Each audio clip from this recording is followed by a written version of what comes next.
बचपन से ही मेरी माँ ने मुझे एक बात सिखाई थी, इस दुनिया में अनगिनत लड़कियां आई हैं, अगर वह धोखा देती है तो बस उसे अपनी जिंदगी से बदल दो। इसलिए जब मैंने अपनी 3 साल की गर्लफ्रेंड को मूसलाधार बारिश में किसी दूसरे मर्द के लिए छाता पकड़े देखा और उसने सोचा कि उसने इसे पूरी तरह छुपा लिया है, तो मैं चुप रहा। शांति से मैंने तस्वीरें ली, फिर मैंने बारिश में उस जूनियर को किस करते हुए उसका वीडियो कैपिटल यूनिवर्सिटी के सभी लोगों को भेज दिया। जैसे ही वह पोस्ट हुआ, हमारे आपसी दोस्तों के कमेंट्स कुछ ही सेकंड में स्क्रीन पर आने लगे। वे पागलों की तरह घबरा रहे थे और मुझे बिल्कुल भी हैरानी नहीं हुई। आखिरकार हर कोई जानता है कि जेसिका उस समय मेरे लिए कितनी पागल थी। उसने 2.5 साल तक लगातार मेरा पीछा किया था, मुझे हाँ कहने से पहले 88 बार भीख मांगी थी। मैं उन अपडेट्स को देखता हूँ और अचानक मुझे महसूस होता है कि उसका 100% प्यार आधा हो गया है, आधा मेरे लिए और दूसरा आधा चुपके से किसी और को दे दिया गया। मैं उससे बहस करने नहीं जाता, मैं कोई हताश बॉयफ्रेंड जैसा नाटक नहीं करता। मैं बस चुपचाप अपने सारे सोशल मीडिया अकाउंट्स डिलीट करता हूँ, अपना सामान पैक करता हूँ और बिना पीछे मुड़े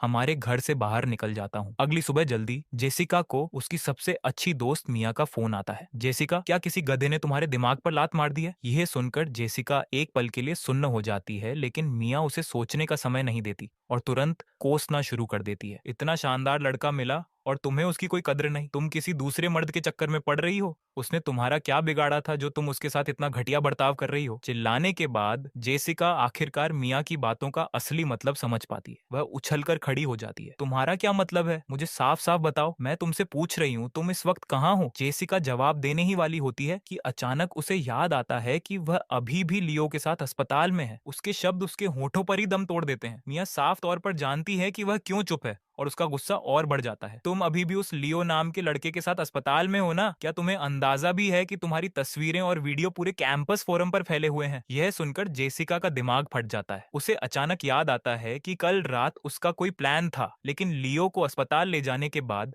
वह उलझ गई और भूल गई। वह डर से हांफने लगती है। लूसियन का क्या? क्या उसने पूरी रात केक शॉप पर मेरा इंतजार किया? और सबसे जरूरी बात, लूसियन क्या सोचेगा जब वह उन तस्वीरों को देखेगा? हाथ कांपते हुए उसने फोन काट दिया। फिर उसे मेरी तरफ से अनगिनत मिस्ड कॉल दिखती है। उस पल में जेसिका दर्द के मारे अपना सीना पकड़ लेती है। वह जल्दी से हमारी चैट खोलती है। जब वह मिलने के लिए पूछने वाला मेरा मैसेज देखती है तो वह मुझे समझाने के लिए फोन करने ही वाली होती है, लेकिन तभी लियो उसका हाथ पकड़ लेता है। जेसिका, क्या तुम यहाँ मेरे साथ रुक सकती हो? जेसिका कुछ नहीं कहती। वह बेरुखी से लियो का हाथ हटा देती है। इस पल में उसका दिमाग उससे कहता है, अगर वह मेरे भेजे हुए समय पर उस जगह नहीं पहुंची तो मैं बहुत नाराज हो जाऊंगा। लेकिन फिर उसे याद आता है कि कैसे मैं उसे एक जलती हुई इमारत से बाहर निकाल कर लाया था। उसका घबराया हुआ दिल धीरे धीरे शांत हो जाता है। नहीं, वह मुझसे बहुत प्यार करता है। वह मेरे लिए आग में कूद गया था। वह इस बात पर मुझसे कैसे हार मान सकता है? समय बीता जाता है। मैं अपने सामने की खाली सीट को घूरता हूँ। मिनट दर मिनट बीते हैं। जेसिका अभी भी नहीं आई है।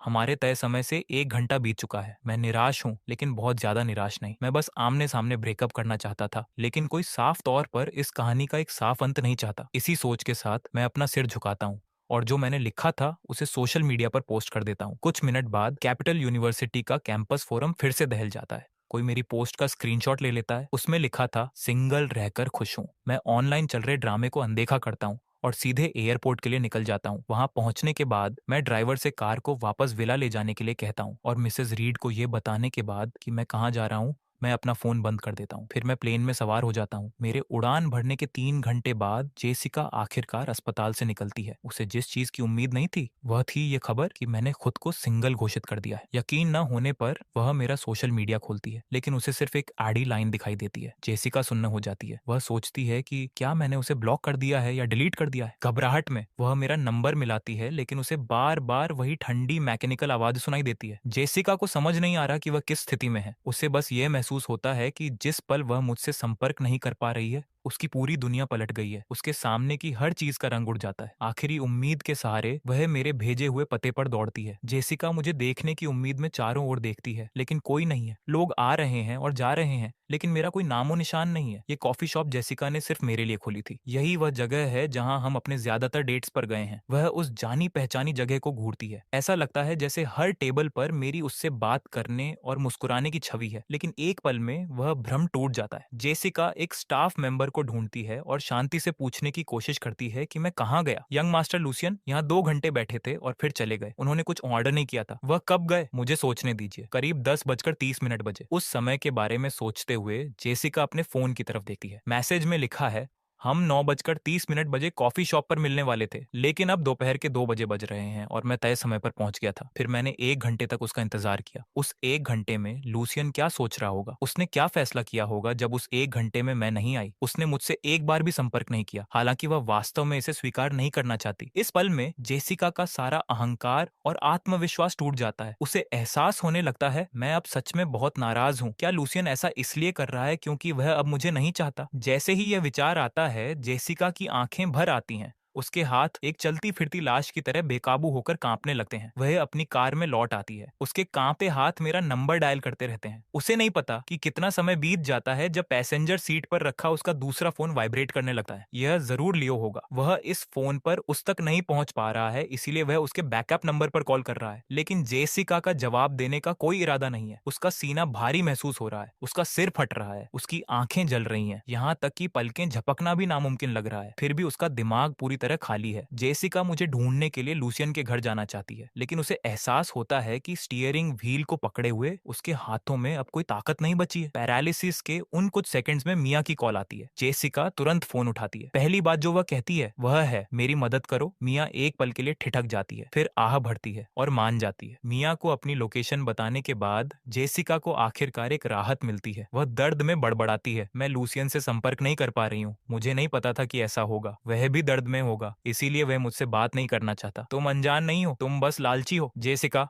अगर हम साथ बड़े ना हुए होते तो मैं इस हरकत के लिए तुम्हें हिकारत से देखती। मिया के शब्द कड़वे हैं, लेकिन जेसिका पलटकर बहस नहीं करती। वह अपना सिर झुका लेती है, खुद से पूछती है, उसने ऐसा कुछ क्यों किया जिससे मुझे ठेस पहुंची? ये सब कब शुरू हुआ? ऐसा महसूस होता है कि भले ही मैं वह सुनहरा बच्चा था जिसकी हर कोई तारीफ करता था, लेकिन उसकी आंखों में हमेशा वही सबसे खास थी। कभी भी, कहीं भी, जब तक वह वहां थी, मेरी आंखें उसी पर टिक जाती थी। चाहे जब भी हो, जब तक उसे मेरी जरूरत थी, मैं बिना किसी हिचकिचाहट के पहुंच जाता था। मैंने कभी नखरे नहीं दिखाए, कभी मांगे नहीं की, बस बिना किसी शिकायत के कड़ी मेहनत की। समय के साथ वह तीखा और रौबदार रूप जो बाकी सब देखते थे, उसके सामने एकदम नरम पड़ गया था। इसीलिए जब लियो एक पूरी तरह से अलग पर्सनैलिटी के साथ सामने आया तो जेसिका भटकने लगी। मेरी तुलना में, जिसकी कोई इच्छाएं नहीं थी, लियो को संतुष्ट करना बहुत आसान था। जेसिका उसे जो भी छोटा सा टुकड़ा देती, वह उसे 1 महीने के लिए खुश रख सकता था। उपलब्धि के इस नए एहसास ने उसे लियो के जानबूझकर करीब आने का विरोध करने से रोक दिया। वह बेचैन होने लगी, मुझसे झूठ बोलने लगी, लियो पर ज्यादा समय बिताने लगी। लेकिन मैंने क्या गलत किया था? जेसिका ने अपनी खुद की बदसूरती को कभी इतने साफ तौर पर महसूस नहीं किया था। वह कमजोरी से ड्राइवर की सीट पर ढह जाती है। जब तक मिया पहुंचती है, वह जेसिका को आधी मरी हुई हालत में पाती है। उस पर से आ रही सैनिटाइजर डिसइंफेक्टेंट की गंध सूंघकर मिया घृणा से अपनी नाक ढक लेती है। मुझे मत बताना कि तुम लूसियन से मिलने उन गंदे कपड़ों में जा रही हो। मिया की आवाज सुनकर जेसिका होश में आती है। एक पल के बाद वह अपने होठों पर एक हल्की सी मुस्कान लाती है। मैं उससे मिलने से पहले खुद को साफ कर लूंगी। उसे इस हालत में देखकर मिया में और कुछ कहने की हिम्मत नहीं होती। वह जेसिका को साफ होने के लिए एक होटल ले जाती है। फिर वे मेरे घर की तरफ बढ़ते हैं, लेकिन आधे घंटे तक मेरे दरवाजे पर खड़े रहने के बाद भी कोई बाहर नहीं आता। जेसिका घबराहट में आगे बढ़ती है और फिंगरप्रिंट लॉक आजमाती है, लेकिन जैसे ही उसकी उंगली उसे छूती है, उसे एक रिकॉग्निशन फेल्ड का मैसेज मिलता है। मैकेनिकल आवाज सुनकर जेसिका वहीं जम जाती है। वह हार नहीं मानती और फिर से कोशिश करती है। तभी पीछे से मिसेस रीड की आवाज आती है, मिस जेसिका, मिसेस रीड, मैं यहाँ लूसियन से मिलने आई हूँ। मुझे पता है कि यंग मास्टर घूमने गए हैं, वह कुछ समय तक घर नहीं आएंगे। मुझे नहीं पता कि वह कब वापस आएंगे। कल मैं भी कुछ समय के लिए विदेश जा रही हूँ, आपको अब यहाँ आने की जरूरत नहीं है। मिसेस रीड को अंदर जाते देख जेसिका जल्दी से उन्हें रोकती है। मिसेस रीड, क्या आप मेरे लिए लूसियन को फोन कर सकती हैं? मुझे उससे कुछ कहना है प्लीज। ये यंग मास्टर की इच्छा है। मैं आपकी मदद नहीं कर सकती मिस जेसिका, आप उन्हें सालों से जानती हैं, आपको उनका मिजाज पता होना चाहिए। खुद से पूछिए, आपने ऐसा क्या किया जिससे हमारे यंग मास्टर इतने कड़े फैसले लेने पर मजबूर हो गए? हमारे यंग मास्टर ने अपनी जिंदगी में कभी कोई दुख नहीं झेला है। आप पहली इंसान हैं जिसने हमारे यंग मास्टर को गुस्से से रुलाया है। मुझे उम्मीद है कि बाद में आपको इसका पछतावा नहीं होगा। जेसिका का गला रुंध जाता है। काफी देर तक वह एक शब्द भी नहीं बोल पाती। मिसेस रीड के सवाल का उसके पास कोई जवाब नहीं है और वह जवाब देने में बहुत शर्मिंदा भी है। जैसे ही दरवाजा फिर से बंद होता है, जेसिका की लाल आंखों से आखिरकार आंसू गिर जाते हैं। उसकी बंधी हुई मुट्ठियां सफेद पड़ जाती हैं। वह टूटने की कगार पर है। मिया उसे देखती है और अंत में वह सिर्फ एक आह भर सकती है। वह और जेसिका दोनों जानते हैं कि वे आज मुझसे नहीं मिल पाएंगे।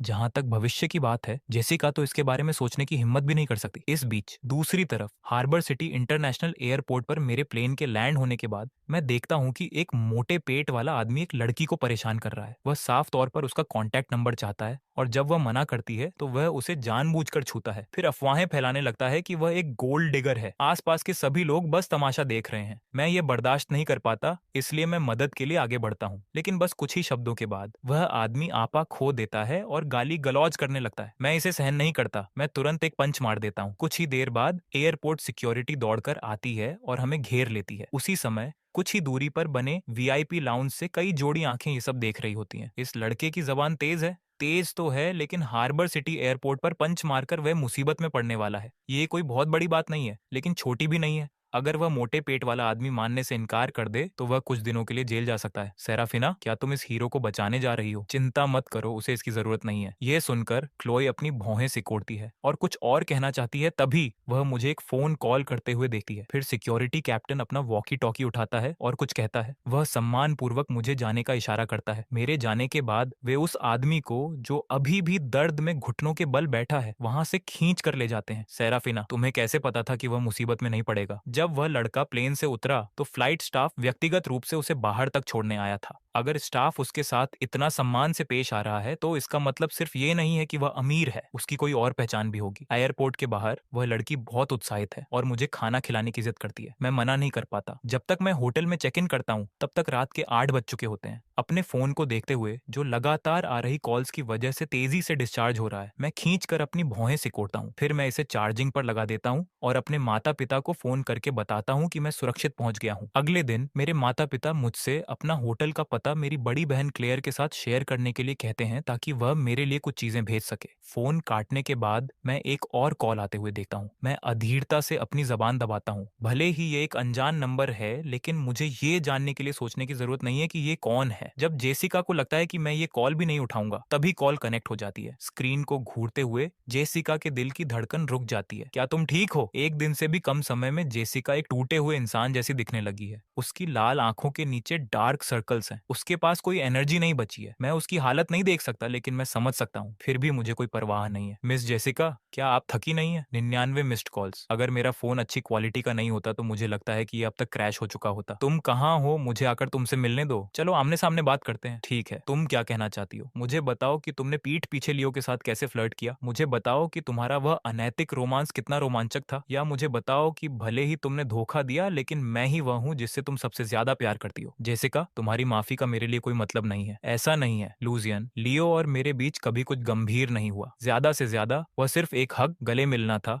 उससे ज्यादा कुछ नहीं। मुझे इस तरह अपनी जिंदगी से बाहर मत करो, मुझे एक मौका दो, ठीक है? वह सिसकते हुए, रोते हुए मुझे वापस पाने की कोशिश करती है। कल जब से उसका मुझसे संपर्क टूटा था, जेसिका की दुनिया पूरी तरह से खाली हो गई थी। उसके दिमाग में सिर्फ एक ही ख्याल था, वह वही है जो इस रिश्ते को नहीं छोड़ पा रही है। सिर्फ मुझे ढूंढकर ही उसके आसपास की हर चीज का कोई मतलब हो सकता था। इसलिए वह एक पागल औरत की तरह मुझे फोन करती है, सिर्फ यह सुनने के लिए कि उसकी बातों का कोई मतलब नहीं है। इससे पहले कि जेसिका कुछ और कह पाती, लाइन कट जाती है और बिजी टोन आने लगती है। आदत के मुताबिक वह दोबारा डायल करती है तो पाती है कि मैंने पहले ही उस नंबर को ब्लॉक कर दिया है। वह फोन बदलती है और दोबारा कॉल करती है। अपने फोन को दोबारा बजते हुए देखकर मैं अपने माता पिता से किया वादा याद करता हूँ और इसे बंद करने की इच्छा को रोकता हूँ। इसीलिए बाहर निकलने के बाद सबसे पहला काम मैं यह करता हूँ कि एक फोन स्टोर पर जाता हूँ और एक नया सिम कार्ड लेता हूँ। मैं अपने माता पिता को अपना नया नंबर भेजता हूँ और पुराने नंबर को होल्ड पर रख देता हूँ। फिर मैं मैप की सिफारिश के मुताबिक एक बार की तरफ बढ़ता हूँ। कुछ मिनट बाद क्लोई एक बार टेंडर के साथ मेरी तरफ बढ़ती है। मैं बार के काउंटर पर एक स्टूल पर बैठकर अपने फोन से खेल रहा हूँ। वह ऊपर देखती है और जम्हाई लेती है, फिर अचानक रुक जाती है। उसकी आंखें चौड़ी हो जाती हैं। ऐसा इत्तेफाक नहीं हो सकता। क्लोई का दिल उछल पड़ता है। वह मेरे करीब झुकती है। मैं इस बार की मैनेजर हूँ। हैंडसम, तुम्हें मुझसे क्या चाहिए? मैं कोस्ट तट के पास वाला पूरा सेक्शन बुक कर रहा हूँ। बार में एंटर करने के बाद ही मुझे पता चला कि इस कंक्रीट की सड़क का अंत असल में समुद्र तट है। वहां बैठकर पूरा कोस्ट लाइन का नजारा देखा जा सकता है। मेरी एक आदत है, मुझे शोर शराबे के बीच शांति तलाशना पसंद है। क्लोई मेरी नजर का पीछा करते हुए बार के वेस्ट साइड की तरफ देखती है, फिर हंसती है। तुम थोड़े लालची हो रहे हो, वह बार का सबसे बेहतरीन सेक्शन है। तुम उसे पूरा अपने लिए अकेले चाहते हो। अगर तुम इतने हैंडसम नहीं होते तो मैं तुम्हें बाहर फेंकवा देती। मैं उसे एक लुक देता हूँ। जादू की तरह मेरी उंगलियों के बीच एक बैंक कार्ड आ जाता है। पैसा तुम्हें चाहिए या नहीं? क्लोए मेरी हथेली में रखे कार्ड को घूरती है, फिर उसकी आंखों में एक मुस्कान तैर जाती है। वह कार्ड लेती है और अपने पीछे खड़े सर्वर को सौंप देती है। फिर मुझसे पूछती है, तुम्हें कितनी सीटें चाहिए? 10 मीटर के दायरे में। क्लोई करारा जवाब देती है, एक इशारा करती है और तुरंत कोई टेबल खाली करने के लिए चला जाता है। जल्द ही कोई मुझे फर्श से लेकर छत तक वाली कांच की खिड़की की तरफ ले जाता है। क्लोई, तुमने उसकी बात क्यों मान ली? बार के पास पैसों की कोई कमी नहीं है। ये सुनकर क्लोई उसे एक नजर देखती है। वह सोचती है कि कैसे एयरपोर्ट पर एक खास महिला अपनी आंखें मुझसे नहीं हटा पा रही थी। वह छिपे हुए अर्थ के साथ जवाब देती है, मुझे डर है कि कोई मुझे डांटेगा। दूर जाने के बाद बारटेंडर को आखिरकार समझ आता है कि क्लोई का क्या मतलब था।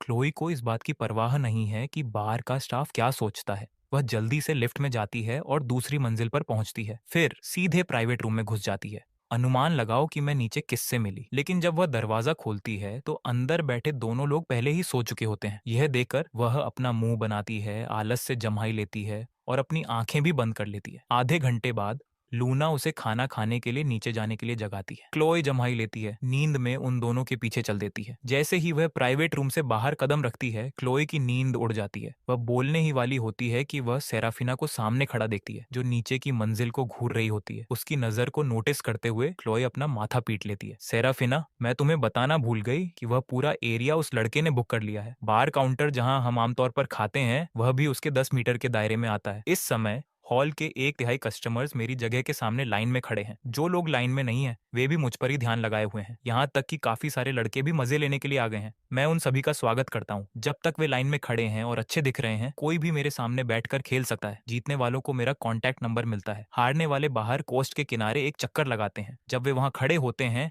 तभी 2 और लड़कियां पहले ही बाहर दौड़ने लगती हैं। क्लोए, जिसने अभी अभी नोटिस किया कि क्या हो रहा है, नाटकबाजी से अवाक रह जाती है। यह लड़का सच में खेलना जानता है। लूना कोई कमेंट नहीं करती। सेराफिना ने पहले ही अपनी नजर हटा ली है और लिफ्ट की तरफ बढ़ रही है। किसी वजह से क्लोई को अचानक एक ठंडक महसूस होती है। वह जानबूझकर लूना से टकराती है। क्या तुम्हें कुछ अजीब नहीं लग रहा? तुम्हारा दिमाग अजीब है। तुम हमारी डाइनिंग सीटें बेच सकती हो। तुम अपना दिमाग क्यों नहीं बेच देती जब तुम ऐसा कर रही हो? सेराफिना को प्राइवेट रूम में खाने की महक पसंद नहीं है, इसीलिए वे नीचे खाना खाते हैं। क्लोई साफ तौर पर जानती है कि लूना क्यों नाराज है और जल्दी से मनाने के लिए पीछे जाती है। मैं जाकर उससे बात करूंगी और हमारे खाने के लिए एक टेबल उधार ले लूंगी। क्लोई लूना के ठंडेपन को दिल पर नहीं लेती। नीचे पहुंचने के बाद वह दौड़कर मेरी तरफ आती है, मुझे ग्रीट करती है और मेरे सामने बैठ जाती है। आज रात ड्रिंक्स मेरी तरफ से फ्री हैं, हमें खाने के लिए एक टेबल उधार दे दो। हाँ। मेरे सिर हिलाने के बाद क्लोई तुरंत मेरे बगल वाले बूथ पर जाती है और सेराफिना और लूना की तरफ हाथ हिलाती है। लूना दबी आवाज में ताना मारती है, हम कम से कम इस जगह के मालिक तो हैं और हमें सिर्फ खाना खाने के लिए एक कस्टमर से सीट उधार लेनी पड़ रही है। ये सब क्लोई की गलती है। दूसरी ओर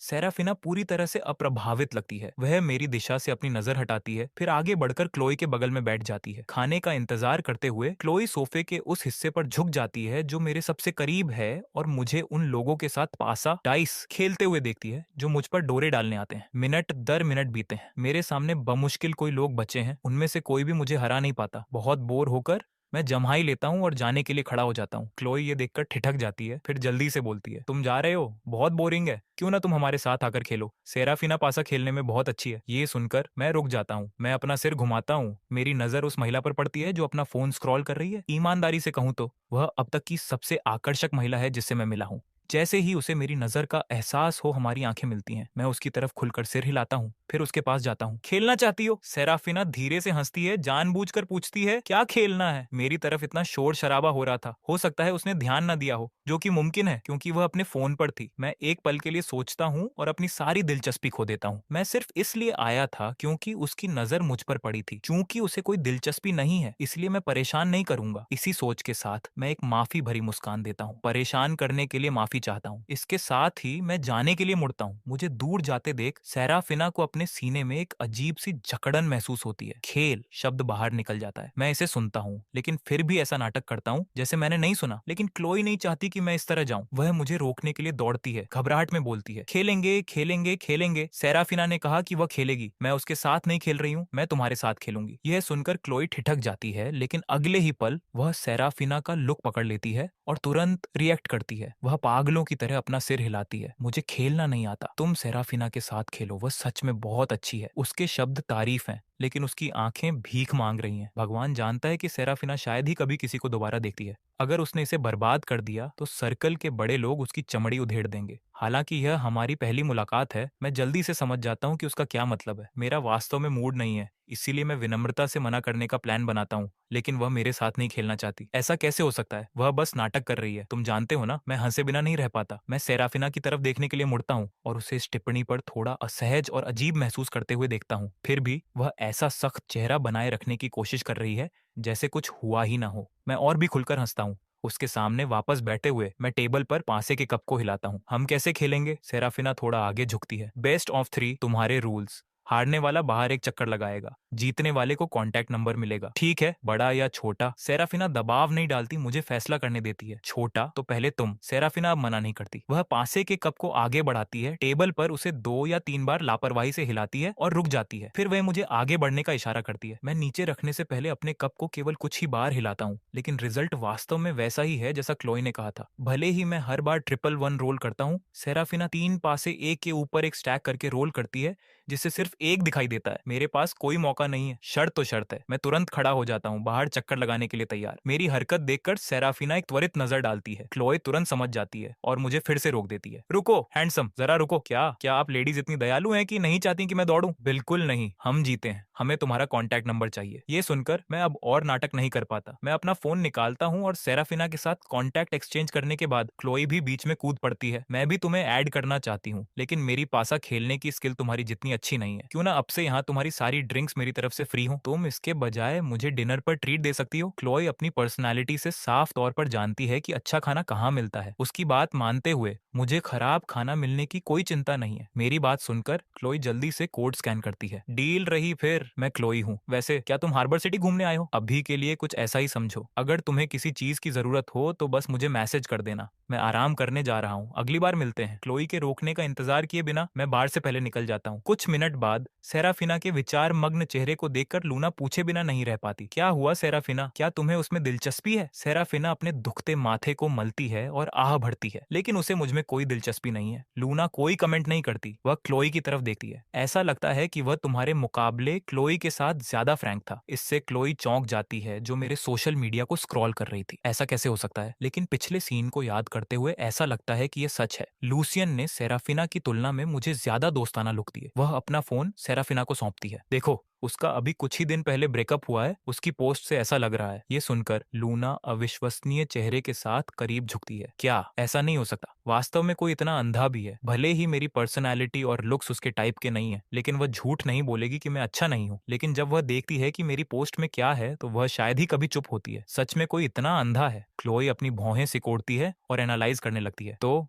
लूजियन अपना दिल बहलाने के लिए हार्बर सिटी आया है। ये तो परफेक्ट है। सेराफिना, जब वह कमजोर स्थिति में है तब तुम अपना चांस ले सकती हो। क्लोई के उत्साहित चेहरे को देखकर सेराफिना को खुद पर शक होने लगता है। क्या मैं इतनी जाहिर हो रही थी? जाहिर नहीं, बात बस इतनी है कि कल जब से तुमने पहली बार लूसियन को देखा, तुम अपनी आंखें उससे हटा नहीं पाई। और कल एयरपोर्ट पर तुमने कहा था कि उसे हमारी मदद की जरूरत नहीं है, लेकिन फिर भी तुमने उसके लिए चीजें आसान करने के लिए एयरपोर्ट मैनेजर से संपर्क किया। जब सेराफिना ने वे शब्द कहे थे, तब उसने साफ तौर पर सिर्फ एक मैसेज भेजा था। क्लोई की नजरें तेज हैं और उसने मैसेज की एक झलक देख ली थी। अगर कल की हरकतों को दयालुता का एक पल माना जा सकता था, तो आज की हरकतों ने सच में उन दोनों को चौंका दिया था। इसीलिए क्लोई ने मेरी सीट उधार लेने का सुझाव दिया और सेराफिना के साथ पासा खेलने के लिए मुझे पुश किया। सेराफिना ने मना नहीं किया, जिसका मतलब था कि क्लोई का अंदाजा सही था। उन दोनों को जानते हुए लुक देते देख सेराफिना बेबसी से अपना सिर हिलाती है, इनकार नहीं करती। सेराफिना कभी किसी रिलेशनशिप में नहीं रही है, लेकिन उसे भी पता है कि मेरे लिए उसकी भावनाएं सिर्फ दोस्त बनने की नहीं है। तेज होती दिल की धड़कन, जलती हुई गर्माहट, सब उसे याद दिलाते हैं कि ये ऐसे अनुभव हैं जो उसने पहले कभी नहीं किए। वह अपने दिल में चुपके से मेरा नाम बुदबुदाती है। कुछ देर बाद क्लोई और लूना के चिढ़ाने वाले लुक के बीच उसके कान लाल हो जाते हैं। आखिरकार आखिरकार वह एक नियम तय करती है, उसे परेशान मत करना। क्लोए और लूना एक दूसरे को देखते हैं और सहमति में सिर हिलाते हैं। लूना जानती है कि भावनाओं को स्वाभाविक रूप से होना चाहिए। क्लोई सोचती है कि जब तक वह सेराफिना का जिक्र नहीं करती तब तक मुझे खेलने के लिए बाहर बुलाना सेराफिना के नियम का उल्लंघन नहीं करता। दूसरी तरफ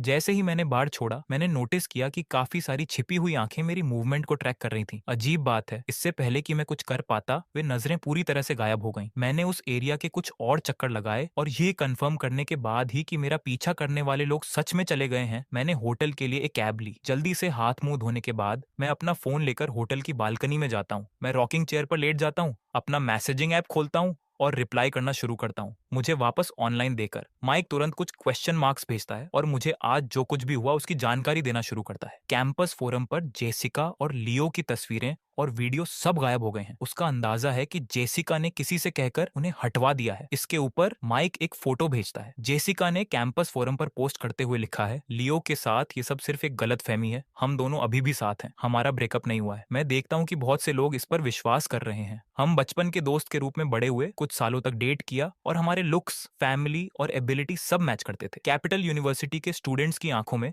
हम परफेक्ट कपल थे। उस दिन मेरी पोस्ट आने के बाद कई लोगों को यकीन नहीं हुआ। उन्होंने सोचा कि किसी ने ड्रामा खड़ा करने के लिए इसे फोटोशॉप किया है। आज जेसिका ने ये स्टेटमेंट जारी किया और ज्यादा लोग मान रहे हैं कि जेसिका और मैं अलग नहीं हुए हैं। मैं माइक का भेजा हुआ फोटो खोलता हूँ। ये जेसिका के स्टेटमेंट का एक स्क्रीनशॉट है। इसमें लिखा है, आप सभी की चिंता के लिए धन्यवाद, लेकिन लूजियन और मैं एक स्टेबल रिलेशनशिप में हैं। जहां तक पिछले 2 दिनों की तस्वीरों की बात है, वह सिर्फ जरूरत में किसी की मदद करने का एक दयालु काम था। कृपया उन तस्वीरों और वीडियो को दुर्भावनापूर्ण रूप से फैलाना बंद करें, अन्यथा मैं अपने व्यक्तिगत अधिकारों की रक्षा के लिए कार्रवाई करूंगी। एक छोटा सा स्टेटमेंट, इतना सच्चा और दृढ़, कोई इसमें कमी नहीं निकाल सकता। मैं अपने होठों पर एक मुस्कान लाता हूँ। माइक को रिप्लाई करने के बाद मैं कैंपस फोरम खोलता हूँ। चर्चा की वजह से जेसिका की पोस्ट अभी भी टॉप पर है, मुझे सर्च करने की भी जरूरत नहीं है। मैं कमेंट सेक्शन खोलता हूँ और एक लाइन टाइप करता हूँ, मैं वर्तमान में सिंगल हूँ। यह दावा कि जेसिका और मैं एक स्टेबल रिलेशनशिप में है विशुद्ध रूप से जेसिका की अपनी फैलाई हुई अफवाह है। जहां तक बारिश में जेसिका और लियो के रोमांटिक रूप से गले मिलने की तस्वीरों और वीडियो की बात है,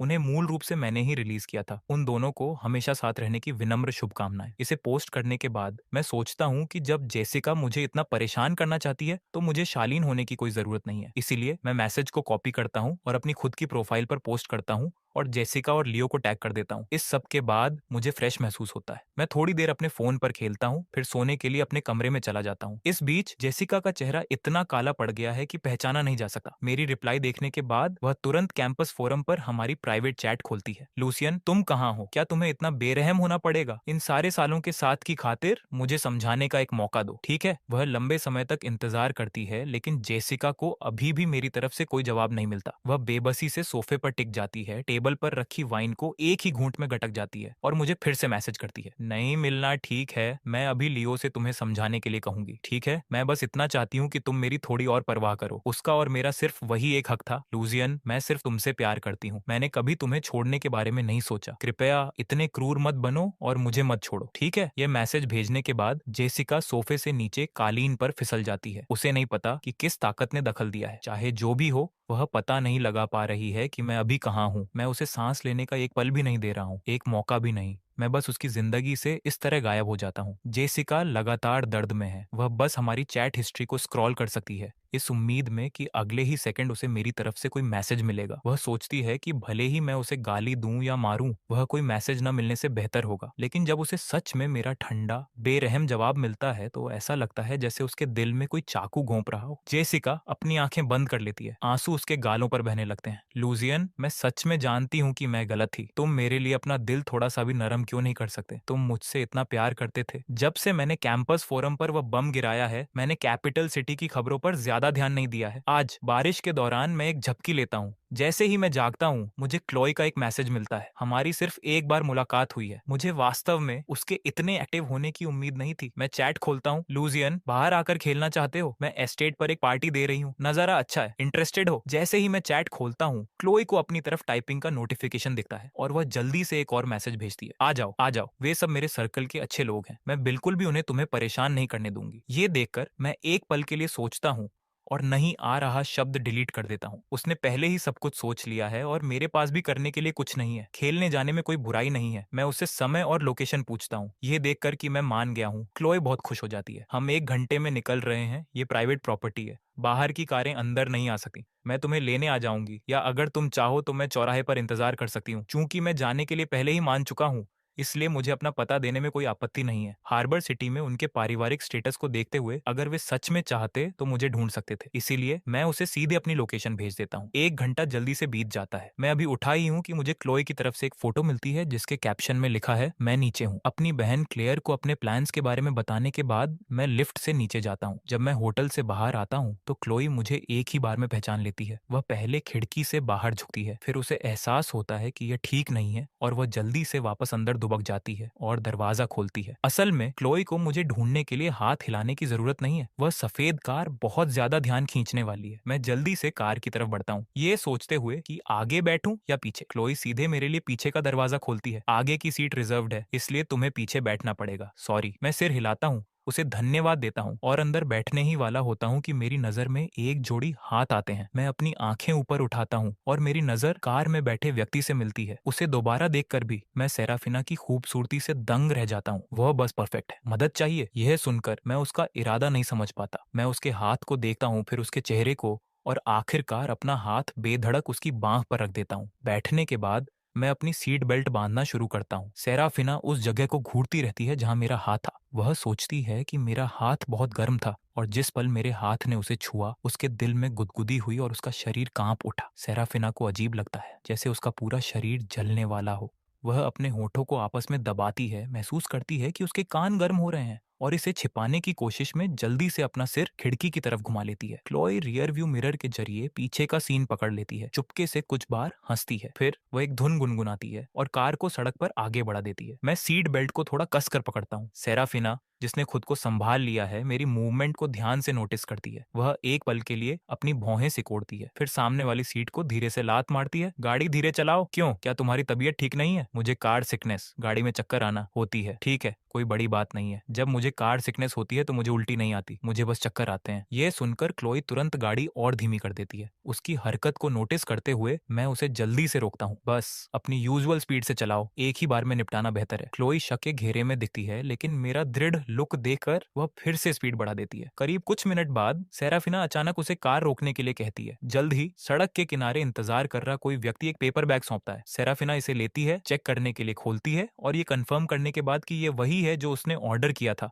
सामान बाहर निकालती है और मुझे सौंप देती है। Honey grep fruit lemon tea, इसे पीने से बेचैनी कम हो सकती है। मैं एक पल के लिए ठहर जाता हूँ, फिर अपनी तरफ इशारा करता हूँ। यह मेरे लिए है, इस कार में तुम अकेले हो जिसे इसकी जरूरत है। फिर मैं औपचारिकता नहीं करूंगा, थैंक यू। मैं उसकी तरफ देखकर विनम्रता से मुस्कुराता हूँ, फिर कप ले लेता हूँ। मुझे अपना सिर पीछे झुकाते हुए देखते हुए मेरा एडम का एप्पल ऊपर नीचे होता है। सेराफिना थोड़ी डिस्ट्रैक्ट हो जाती है। मेरे खत्म करने के बाद सेराफिना बैग से दवाओं का एक बॉक्स निकालती है और मुझे सौंप देती है। मोशन सिकनेस की गोलियां, अनओपन। अब मैं सच में थोड़ा शर्मिंदा महसूस कर रहा हूँ। मैं उसका नाम याद करता हूँ और उसकी तरफ देखने के लिए मुड़ता हूँ। सेराफिना, क्या तुम हमेशा इतनी विचारशील और केयरिंग हो? ये सुनकर सामने बैठी क्लोई जोर से हंस पड़ती है। सेराफिना का विचारशील होना उसके लिए सबसे मजेदार मजाक था, लेकिन पीछे बैठी सेराफिना पीछे नहीं हटी। वह मेरे सवाल का जवाब भी नहीं देती, इसके बजाय वह मुस्कुराती है। मंजिल तक पहुंचने में अभी 1 घंटा बाकी है। दवा लेने के बाद बाकी का सफर बहुत असहज नहीं होगा। मैं सिर हिलाता हूँ, एक गोली निकालता हूँ, उसे निगल लेता हूँ, फिर आराम करने के लिए पीछे झुक जाता हूँ। जहां तक इस बात का सवाल है कि क्या सेराफिना एक विचारशील व्यक्ति है, हम बस परिचित हैं, ये मेरे लिए वास्तव में मायने नहीं रखता। समय बीतता जाता है, मेरी सांसें स्थिर होने लगती हैं। कार के हिलने डुलने के साथ मेरा सिर धीरे धीरे झुक जाता है। जैसे ही यह खिड़की से टकराने वाला होता है, सेराफिना स्वाभाविक रूप से अपना हाथ आगे बढ़ाती है। उसका हाथ मेरे सिर और कांच के बीच चला जाता है। अगले ही सेकंड मेरा माथा मजबूती से उसकी हथेली पर टिक जाता है। जब वह अपनी आंखें नीचे करती है और मेरा चेहरा देख पाती है, तो सेराफिना को केवल तभी एहसास होता है कि उसकी हरकत कितनी अचानक थी। वह अनजाने में अपनी सांस रोक लेती है, इस डर से कि कहीं मैं जाग ना जाऊं। लेकिन इस समय सेराफिना को अचानक ऐसा महसूस होता है जैसे उसके दिल की धड़कन अब उसकी अपनी नहीं रही। धड़कन दर धड़कन, यह उसकी घबराहट और अनिश्चित भावनाओं को उजागर करती है। जब मैं अपनी आंखें खोलता हूँ तो मैं सेराफिना को उसके तनावपूर्ण एक्सप्रेशन के साथ देखता हूँ। हम बहुत करीब हैं, इतने करीब कि न केवल सेराफिना को मेरी महक आ रही है, बल्कि मुझे भी उस पर से आ रही सैंडलवुड, चंदन की खुशबू आ रही है। उसकी बांह ठीक मेरे सामने है और जिस जगह मेरा माथा टिका हुआ है वह गर्म है। मैं थोड़ा शिफ्ट होता हूँ, अपना सिर हटाता हूँ जिससे सेराफिना का हाथ फ्री हो जाता है। सेराफिना अपना हाथ पीछे खींचती है, उसका चेहरा थोड़ा घबराया हुआ है। तुम्हारे आराम में खलल डालने के लिए सॉरी। मैं अपना सिर हिलाता हूँ, उसके फीचर्स को स्टडी करता हूँ, फिर धीरे से हंसता हूँ। मुझे भी चंदन पसंद है। परफ्यूम में मैं चंदन की खुशबू का दीवाना हूँ, इसीलिए मैं जेसिका को चंदन के नोट्स वाले परफ्यूम दिया करता था। दुर्भाग्य से जेसिका ने उन्हें कभी नहीं लगाया, लेकिन मेरे सामने बैठी सेराफिना मेरी पसंद को कंफर्म करती है। शांत, दूर रहने वाली महिलाओं पर ये वुडी परफ्यूम सूट करता है। मेरी आंखें चमक उठती हैं। मेरे पास एक परफ्यूम है जो तुम पर सूट करेगा, लेकिन मैं उसे साथ नहीं लाया। किसी और दिन मैं किसी से कहकर उसे यहाँ भिजवा दूंगा और तुम्हें दे दूंगा। क्या ये ठीक है? ये सुनकर सेराफिना मेरी आंखों में झांकती है। काफी देर बाद वह खुद को अपनी नजर हटाने के लिए मजबूर करती है। मिस्टर स्टर्लिंग, क्या आप अक्सर लोगों को गिफ्ट देते हैं? नहीं, लेकिन मिस सिंक्लेयर के लुक्स और ऑनरा वास्तव में उस परफ्यूम पर सूट करते हैं। मैंने इसे कस्टम मेड करवाया था, दुनिया में इकलौता। चाहिए? सेराफिना ने मुझे पहले कोई साफ जवाब नहीं दिया था, इसलिए मैं दोबारा पूछता हूँ। समय मिनट दर मिनट बीता जाता है। सामने गाड़ी चला रही क्लोई को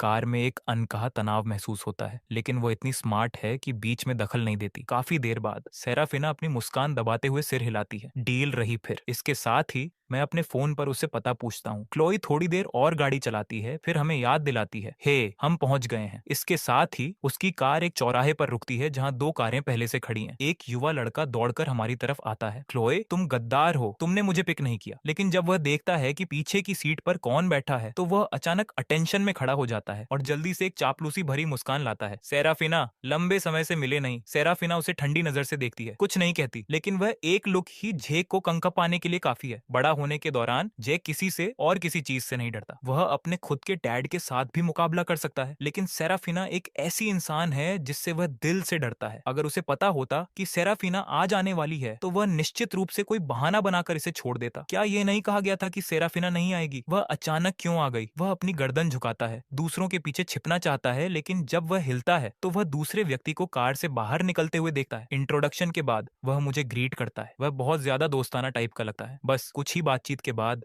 वह मुझसे पूछने लगता है कि क्या मेरा कोई बड़ा भाई बहन है। मैं पलकें झपकता हूँ, जवाब देने ही वाला होता हूँ कि अचानक पीछे से एक आवाज आती है, तुम दोनों क्या बातें कर रहे हो? आवाज इतनी ठंडी है कि मेरे भी रोंगटे खड़े हो जाते हैं। जैक, जो अभी मेरे सामने मुंह बना रहा था, ऐसे जम जाता है जैसे किसी ने उसका गला पकड़ लिया हो। कुछ खास नहीं, लेकिन क्या तुम्हें सच में इतनी दिलचस्पी है कि मैं क्या बात कर रहा हूँ? उसकी आंखें चारों ओर दौड़ती हैं। वह मेरी तरफ देखता है, फिर मुस्कुराता है और भाग जाता है। मुझे इस तरह अकेले खड़े देकर सेराफिना पास से ही मेरा नाम पुकारती है। मैं आवाज का पीछा करता हूँ और उसे रेलिंग पर झुके हुए मुझे पास बुलाते हुए देखता हूँ। उसके होंठ जैसे कह रहे हो, यहाँ आओ। मैं मानता हूँ कि ये सीन देखने में बहुत अच्छा है, लेकिन ऐसा क्यों लग रहा है जैसे वह किसी पिल्ले को बुला रही हो? मैं बुदबुदाते हुए आराम से उसकी तरफ बढ़ता हूँ। सेराफिना मेरे हिलते होंठों को घूरती है और मेरे करीब आने पर ही पूछती है, तुम अभी क्या कह रहे थे? ये सुनकर मेरा एक्सप्रेशन जम जाता है। मैं सोच रहा हूँ, सेराफिना की सुनने की क्षमता इतनी अच्छी होने के बावजूद मैंने कोई आवाज तो नहीं की थी, है ना? मेरे उलझन भरे एक्सप्रेशन से सेराफिना आसानी से अंदाजा लगा लेती है कि मैं क्या सोच रहा हूँ। मैंने इसे देखा, सुना नहीं। मैं अचानक समझ जाता हूँ। मैं मुड़ता हूँ, सेराफिना के बगल में झुकने के लिए एक जगह ढूंढता हूँ और कुछ नहीं कहता। अगर सेराफिना ने सुन लिया होता कि मैं अभी क्या सोच रहा था और सच में मेरे साथ एक कुत्ते जैसा बर्ताव करती, तो मेरी गरिमा का क्या होता? वह साफ तौर पर मेरा ध्यान भटकाना देख लेती है। सेराफिना फिर टॉपिक बदलती है। कार से बाहर निकलने के बाद क्या तुम्हें बेहतर महसूस हो रहा है? हाँ, अब उतना बुरा नहीं है। असल में हनी वाटर और एक झपकी के बाद मुझे अब बहुत बेहतर महसूस हो रहा था। शायद दवा अपना असर दिखा रही है और बाहर की ताजी हवा मिल रही है। मुझे अब कार सिकनेस बमुश्किल ही महसूस हो रही है। मुझे ऐसा कहते सुनकर सेराफिना की मुस्कान और गहरी हो जाती है। अंत में हम दोनों में से कोई नहीं बोलता। हम बस एक साथ आसमान की तरफ देखते हैं। थोड़ी देर बाद दूर खड़ा जैक पहले से ही दूसरों के साथ मस्ती कर रहा है। वह चारों ओर देखता है और क्लोई से शिकायत करने का फैसला करता है। जैसे ही वह सेराफिना और मेरे पास से गुजरता है, वह जानबूझकर अपनी स्पीड बढ़ा देता है। उस एनर्जेटिक युवा लड़के को देखकर मैं मुस्कुराए बिना नहीं रह पाता। मेरे बगल में बैठी सेराफिना जल्दी से मेरी मुस्कान नोटिस करती है। तुम्हें जैक जैसी पर्सनालिटी पसंद है? सेराफिना क्लोई से लेकर जैक तक को देखकर बता सकती है। मेरे पास आउटगोइंग, जीवंत लोगों के लिए कोई रेजिस्टेंस, प्रतिरोध नहीं है। तुम्हें कैसे पता चला? मैंने अपनी आंखों का इस्तेमाल किया। तुम्हारी आंखें काफी ऑब्जर्वेंट है। क्या तुम्हें नहीं लगता कि उनके जैसे लोग वार्म, मिलनसार होते हैं? जब मैं पहली बार देश वापस आया था तो मैं फिट नहीं हो पा रहा था। मुझे राष्ट्रीय भाषा आती थी, लेकिन संदर्भ का मेरा उपयोग और बोलने की स्पीड मेरी उम्र के बच्चों से बहुत पीछे थी, शायद गर्व की वजह से। उस समय मैं सच में दूसरों के सामने नहीं बोलना चाहता था, इस डर से कि वे मेरी कमजोरियां देख लेंगे। लेकिन हमेशा कुछ बच्चे होते थे जो मुझे खेलने के लिए बाहर खींचते रहते थे, शायद इसीलिए क्योंकि उन्हें लगता था कि मैं गुड लुकिंग हूँ। मेरे बार बार मना करने के बाद भी वे धैर्यपूर्वक मेरे साथ जुड़े रहे। शुरू में जब उन्होंने मेरे बोलने की धीमी स्पीड को नोटिस किया तो वे हंसे नहीं,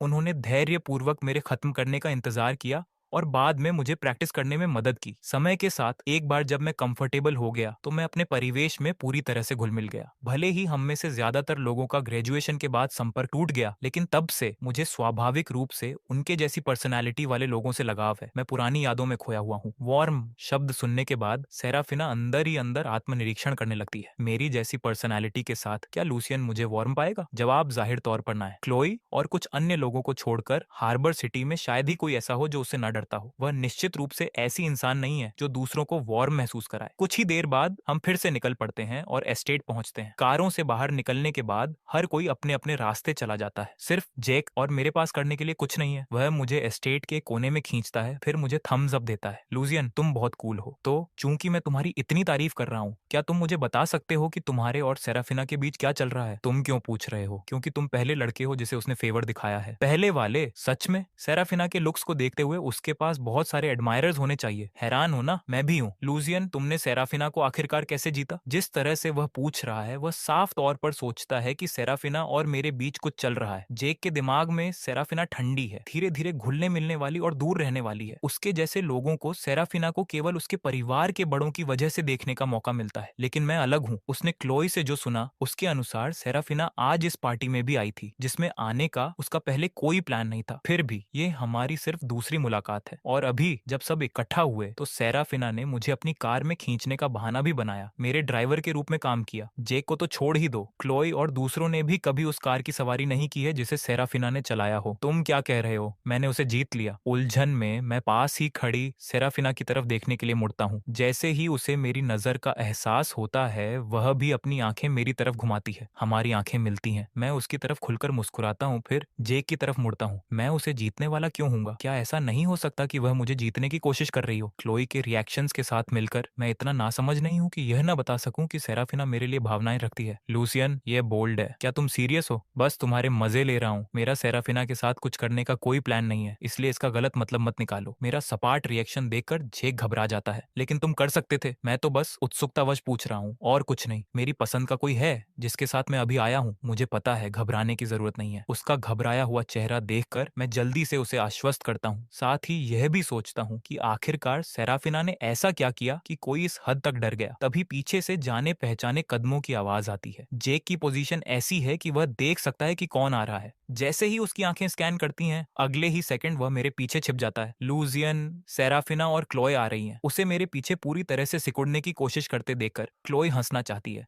उनके रिएक्शंस देखकर जेक चुप रहता है। वह सिर्फ इतना जानता है कि जब सेराफिना आसपास होती है तो कोई वास्तव में उस पर ध्यान नहीं देता। जैसा कि उम्मीद थी, चलने से लेकर रुकने तक सेराफिना की आंखें मुझ पर ही टिकी रहती हैं। जब तक हम चारों चुप नहीं हो जाते, सेराफिना केवल तभी जेक को एक लुक देती है। वह एक नजर जेक के लिए माफी जैसी है। वह बड़े कदमों से भाग जाता है। यह देखकर मैं अपने होठों पर एक मुस्कान लाता हूँ और सेराफिना को घूरता हूँ। तुमने जेक को डराकर भगा दिया, अब मेरा साथ कौन देगा? क्लोए बीच में कूद पड़ती है। सेराफिना दे सकती है। ठीक वहीं एक स्विंग झूला है, उसे झूले बहुत पसंद है। क्यों ना तुम दोनों जाकर खेलो? तुम फैसला करो, मैं जाकर देखती हूँ कि खाना कैसा बन रहा है। बस उस संक्षिप्त पल में वे दोनों बिना किसी निशान के गायब हो जाते हैं। सेराफिना को कोई जल्दी नहीं है, वह बस चुपचाप मेरे बगल में खड़ी रहती है। कभी कभी उसकी आंखें मुझ पर टिक जाती हैं, लेकिन मुझे नजारे में खोया हुआ देखकर वह बीच में टोकती नहीं है। आधे घंटे बाद जब क्लोई और बाकी लोग हमें खाने के लिए बुलाते हैं तो मैं आखिरकार होश में आता हूँ और सेराफिना के साथ आगे बढ़ता हूँ। एस्टेट का खाना पूरी तरह से लोकल उगाया हुआ है। यहाँ तक कि चिकन, डक और गूज भी ताजा काटे गए हैं, सब कुछ फ्रेशनेस के लिए। वे अपने साथ शेफ की पूरी टीम भी लाए थे। डिनर के बाद पहले ही शाम हो चुकी होती है। बाकी लोग एक अनकही समझ के साथ मुझे सेराफिना के साथ छोड़ देते हैं, इसलिए कारों की लाइन हार्बर सिटी के शहरी इलाके में एंटर करती है, फिर धीरे धीरे अलग हो जाती है। अंत में केवल सेराफिना ही गाड़ी चला रही है। वह बार बार गाड़ी धीमी करती है, इस उम्मीद में कि ये सड़क थोड़ी और लंबी हो जाए। अंत में मैं और नहीं संभाल पाता, मेरी आंखें बंद हो जाती हैं। तभी वह स्पीड बढ़ाती है। जब हम होटल पहुंचते हैं तो सेराफिना फिर से बाहर निकलती है और एंट्रेंस पर इंतजार कर रहे किसी व्यक्ति से पेपर बैग लेती है। मैंने किसी से तुम्हारे लिए 1 कप हॉथॉर्न जूस बनवाया है, लेकिन आधा कप ही काफी है। बहुत ज्यादा से तुम्हारा पेट खराब हो सकता है। ठीक है, आपकी चिंता के लिए धन्यवाद मिस सिंक्लेयर। मैं ऊपर जा रहा हूँ। जब तुम घर पहुंच जाओ तो मुझे सुरक्षित पहुंचने का मैसेज कर देना। इसके साथ ही मैं हाथ हिलाता हूँ और होटल के अंदर मुड़ जाता हूँ। केवल मेरे पूरी तरह से नजरों से ओझल होने के बाद ही सेराफिना मुड़ती है और अपनी कार में वापस बैठती है। कुछ दिनों बाद हार्बर सिटी के किसी बेसमेंट में दर्दनाक और कमजोर चीखें गूंजती हैं। बेसमेंट के एंट्रेंस का लोहे का दरवाजा धकेला जाता है। उसका असिस्टेंट मार्कस, जो इंतजार कर रहा था, उसे दस्ताने की एक जोड़ी सौंपता है। मिस सिंक्लेयर, हमने उनसे सब उगलवा लिया है। उनके द्वारा ली गई सभी तस्वीरें साफ कर दी गई हैं। ये कितनी तस्वीरें हैं? मार्कस तुरंत अपना फोन आगे बढ़ाता है। बस मिस्टर स्टर्लिंग की रोजमर्रा की जिंदगी की तस्वीरें। उनका होटल काफी सुरक्षित था, इसलिए उनके पास अंदर घुसने का समय नहीं था। सेराफिना फोन लेती है और एक एक करके उन्हें पलटी है। जब वह तस्वीरों में मेरा मुस्कुराता हुआ चेहरा देखती है तो उसे एहसास हुए बिना उसके गाल लाल हो जाते हैं। लेकिन यह सोचकर कि ये तस्वीरें गंदे तरीकों से हासिल की गई थीं, उसका चेहरा काला पड़ जाता है। वह धैर्यपूर्वक हर एक फोटो को डिलीट करती है, ये सुनिश्चित करते हुए कि किसी भी बची हुई मुसीबत का कोई चांस न रहे। केवल तभी वह मार्कस से पूछती है कि इसके पीछे कौन है। यह विवियन है, हेस परिवार की सबसे बड़ी पोती। उस दिन मिस्टर स्टर्लिंग बार में गए थे, वह भी इत्तेफाक से वहीं थी। विवियन एक फेस जंग की लुक्स की दीवानी है। मिस्टर स्टर्लिंग के लुक्स को देखते हुए यह नॉर्मल है कि वह उन्हें टारगेट करेगी। सेराफिना हॉलवे के अंत में बने कमरे की तरफ बढ़ती है, फिर पीछे हटने लगती है। इसका लूसियन के लुक्स से कोई लेना देना नहीं है। उसने लोगों से उसका पीछा करवाया और चुपके से फोटो खिंचवाए, क्योंकि वह एक प्लेयर है। कमरे में जाते हुए सेराफिना व्यक्तिगत रूप से पानी में भीगे लोगों से एक बार फिर पूछताछ करती है। ये कंफर्म करने के बाद कि कोई और जानकारी नहीं छूटी है, वह दस्ताने खींच कर निकालती है और उन्हें फर्श पर फेंक देती है। अपने पीछे दर्दनाक चीखों को अनदेखा करते हुए वह मुड़ती है और चली जाती है। उन्होंने जो कुछ भी किया उसे सबूतों के साथ भेज दो, बाकी का काम बड़े अधिकारियों को संभालने दो। ओह, और ओल्ड मास्टर हेस से कहो कि जब उनके पास समय हो तो मुझसे मिलने आए। जिन लोगों को वह कंट्रोल नहीं कर सकते, उन्हें मैनेज करने में मैं उनकी मदद करूंगी। अगले दिन मेरा अलार्म लंबे समय तक बजता है, लेकिन मैं अभी भी अपनी आंखें नहीं खोल पाता। क्लेयर का फोन आने पर ही मैं अनिच्छा से उठता हूँ। अभी भी सो रहे हो? घर पर अब तक दोपहर हो चुकी होगी। मैं कल रात बहुत अच्छी नींद सोया, मैं उठना नहीं चाहता। हार्बर सिटी में मेरे लोगों ने नोटिस किया कि पिछले कुछ दिनों से कोई तुम्हारा पीछा कर रहा था। ये इंटेलिजेंस मिलने के बाद मैंने उनसे ये पता लगाने के लिए कहा कि इसके पीछे कौन है, लेकिन 2 दिन पहले तुम्हारा पीछा करने वाले सभी लोग गायब हो गए। अभी अभी मेरे लोगों को खबर मिली कि किसी ने उन्हें जेल भेज दिया है। ये सुनकर मेरी आंखें झटके से खुल जाती हैं। क्लेयर, क्या ये तुम्हारे लोगों ने नहीं किया था? बेशक मैंने नहीं किया। अगर मैं होती तो क्या मैं तुम्हें बता रही होती? मैं इस पर अपनी भौहें सिकोड़ता हूँ। सच्चाई के बारे में सोचते हुए जब कुछ जाने पहचाने चेहरे मेरे दिमाग में आते हैं, एक पल इंतजार करने और मुझे बोलते हुए न सुनने के बाद क्लेयर तेजी से कुछ भांप लेती है। वह सीधे पूछती है, तुम्हें पता है कि वह कौन है? मेरा अंदाजा है सेराफिना या क्लॉय। कुछ दिनों पहले मैंने उनके साथ डिनर किया था, लेकिन क्या उन्होंने वास्तव में ऐसा किया है मुझे यकीन नहीं है, क्योंकि तुम कैपिटल के स्टर्लिंग परिवार से हो। मैं एक पल के लिए सोचता हूँ, फिर आत्ममुग्ध होकर कहता हूँ, यकीन नहीं है। ऐसा हो सकता है कि वह सेराफिना मेरा पीछा करना चाहती हो, लेकिन सेराफिना ही क्यों, क्लोई क्यों नहीं? एक अजीब सन्नाटे के बाद क्लेयर इस पर गंभीरता से विचार करती है और उसे भी ये पॉसिबल लगता है। इस बार चुप होने की मेरी बारी है। एक पल के बाद मैं कहता हूँ, शायद इसलिए क्योंकि सेराफिना क्लोई से ज्यादा खूबसूरत है। सेराफिना एक पेचीदा और कॉम्प्लिकेटेड इंसान है और सिंक्लेयर परिवार की वर्तमान हेड है। ज्यादातर लोग उससे दुश्मनी मोल नहीं ले सकते। क्या तुम सच में उससे निपटना चाहते हो? और जेसिका का क्या तुम सच में आगे बढ़ चुके हो? पर्सनालिटी, मुझे जेसिका से इतनी जल्दी आगे नहीं बढ़ना चाहिए था, अन्यथा मैं कैपिटल छोड़कर हार्बर सिटी के लिए नहीं निकलता। कारण और कुछ नहीं बल्कि छिपना था। तब तक छिपना जब तक मैं जेसिका के लिए अपनी भावनाओं को पूरी तरह से छोड़ ना दूं, जब तक मैं उसकी मिन्नतें सुनकर पिघल ना जाऊं और वापस ना लौट जाऊं। लेकिन ये चीजें किसी दूसरे व्यक्ति, किसी दूसरे रिलेशनशिप के जरिए हासिल नहीं होनी चाहिए। मैं तुरंत क्लेयर की सोच को पकड़ लेता हूँ और अपनी आंखें घुमाता हूँ। क्लेयर, मेरा ब्रेकअप हुआ है। मैं विडोड नहीं हुआ हूँ, और चूंकि जेसिका ने मेरे साथ गलत किया तो मैं उसे खोने का दुख क्यों मनाऊंगा? किसी बेकसूर इंसान को उसके चक्कर में ठेस पहुंचाना तो दूर की बात है। मेरी परवरिश ने मुझे एक धोखेबाज औरत के पीछे पागल होना नहीं सिखाया। मैंने कैपिटल सिर्फ इसलिए छोड़ा क्योंकि मैं दूर जाना चाहता था। अगर इसे जेसिका से जोड़ना ही है तो बात बस इतनी है कि मैं उसे बार बार परेशान करने और मुझे खींचाने का मौका नहीं देना चाहता। क्या इसका कोई मतलब है? यह सुनकर क्लेयर को राहत मिलनी चाहिए, क्योंकि मैं उसे झूठ नहीं बोलूंगा। लेकिन सेराफिना के बारे में सोचते हुए जो मेरे करीब आ रही है, उसकी चिंता वापस आ जाती है। आखिरकार जेसिका की तुलना में सेराफिना कहीं ज्यादा खतरनाक है। अपनी चिंतित बहन को फिर से आश्वस्त करने के बाद मैं भूखे होने का बहाना बनाता हूँ और फोन काट देता हूँ। फिर मैं क्लोई की चैट खोलता हूँ और उससे मेरा पीछा करने वाले लोगों के बारे में पूछता हूँ। वह कहती है कि वह भी नहीं जानती। फिर हैरानी की बात है कि वह मुझे सीधे कॉल करती है। ये मैं नहीं थी, लेकिन मुझे लगता है कि ये सेराफिना हो सकती है, या भले ही वह न हो, वह तुम्हें पता लगाने में मदद कर सकती है। तुम जाकर उससे क्यों नहीं पूछते? लेकिन सेराफिना आज थोड़ी बिजी हो सकती है और शायद रिप्लाई करने का समय न मिले। मैं इत्तेफाक से उससे मिलने जा रही हूँ, तो क्यों ना मैं तुम्हें भी साथ ले चलूं। सुनो, क्या इसका कोई मतलब है? अगर सेराफिना बिजी है तो भी उसके पास मेरे लिए समय होगा। मैं यह सोचता हूँ, फिर इसे जोर से पूछता हूँ, अगर सेराफिना बिजी है तो भी उसके पास मेरे लिए समय होगा। यह सुनकर क्लोई अपना माथा पीट लेती है और एक कमजोर सा स्पष्टीकरण देती है। उसका हिंट इससे ज्यादा जाहिर नहीं हो सकता था। चाहे सेराफिना कितनी भी बिजी क्यों ना हो, उसके पास तुम्हारे लिए हमेशा समय रहेगा। क्या तुम आ रहे हो? चलो भी, बस चलो। मैं हिंट न पकड़ने का नाटक करता हूँ। ठीक है, लेकिन मुझे रास्ता नहीं पता। मुझे पता भेज दो। उसकी कोई जरूरत नहीं है, मैं तुम्हें पिक कर लूंगी। इसके साथ ही वह फोन काट देती है। आधे घंटे बाद क्लोई की कार सिंक्लेयर मैंशन में दाखिल होती है। पार्किंग के बाद अभी भी थोड़ी पैदल दूरी बाकी है। रास्ते में मुझे कई बार चंदन की वो खुशबू आती है। जब हम विला के सामने पहुंचते हैं तो मैं एक बूढ़े आदमी को दरवाजे पर थोड़ा झुके हुए देखता हूँ, जिसके बगल में एक महिला घुटनों के बल बैठी है। मेरी आंखें उन दोनों को स्कैन करती हैं। मैं उलझन में हूँ, लेकिन मेरा इसमें गहराई से जाने का कोई प्लान नहीं है। क्लोए बूढ़े आदमी के सामने रुकती है, थोड़ा सिर हिलाती है और विनम्रता से उन्हें ग्रीट करती है। ओल्ड मास्टर हैस। क्लोए, क्या तुम यहाँ सेराफिना से मिलने आई हो? हाँ, मुझे उससे कुछ डिस्कस करना है। मैं अंदर जाती हूँ। फिर ओल्ड मास्टर हैस जबरदस्ती मुस्कुराते हैं। क्लोई उन्हें लापरवाही से सिर हिलाती है। उसकी आंखें उनके पीले चेहरे और पसीने से तर माथे को स्कैन करती हैं। ओल्ड मास्टर हैस बदले में सिर हिलाते हैं। अपनी आंख के कोने से वह क्लोई के बगल में मुझे देखते हैं, थोड़े हैरान लगते हैं। यह किसका यंग मास्टर है जिसे क्लोई सेराफिना से मिलाने लाई है? उसकी पहचान कोई छोटी मोटी बात नहीं होनी चाहिए। वह सोच रहे हैं कि मैं कौन हूँ, लेकिन अपनी पोती को नोटिस नहीं करते, जो मेरे चेहरे को देखते ही वहीं जम जाती है। अब विवियन को आखिरकार समझ आ गया है कि सेराफिना अचानक हैस परिवार के पीछे क्यों पड़ी थी। लेकिन क्या वह सेराफिना से सिर्फ एक बार नहीं मिला था? क्या क्लोई उस पर फिदा हो गई थी, या सेराफिना उस पर फिदा हो गई थी? मैं तो गई, मैं उसी लड़के के पीछे पड़ गई जिसके पीछे सेराफिना थी। लेकिन मैंने तो अभी तक कोई कदम भी नहीं उठाया था। मैंने तो बस लोगों से कुछ तस्वीरें खिंचवाई थी, बस उसके बारे में थोड़ा और जानना चाहती थी। विवियन जितना सोचती है उतनी ही पीली पड़ती जाती है। वह चुपचाप एक ठंडी सांस लेती है, फिर ऊपर पहुंचकर ओल्ड मास्टर हैस की आस्तीन खींचती है। दादाजी, मुझे लगता है कि मुझे पता है कि सेराफिना हमारे परिवार के पीछे क्यों आई। जरा रुको, मैं जाकर आपके आने की अनाउंसमेंट करती हूँ। दूसरी तरफ क्लोई मुझे लिविंग रूम के फॉयर में लाती है और मुझसे एक पल इंतजार करने के लिए कहती है, जब तक वह मेरे आने की अनाउंसमेंट करती है। लिविंग रूम में एंटर करते हुए वह वहां बैठे बड़े लोगों को ग्रीट करती है, फिर सेराफिना के पास जाती है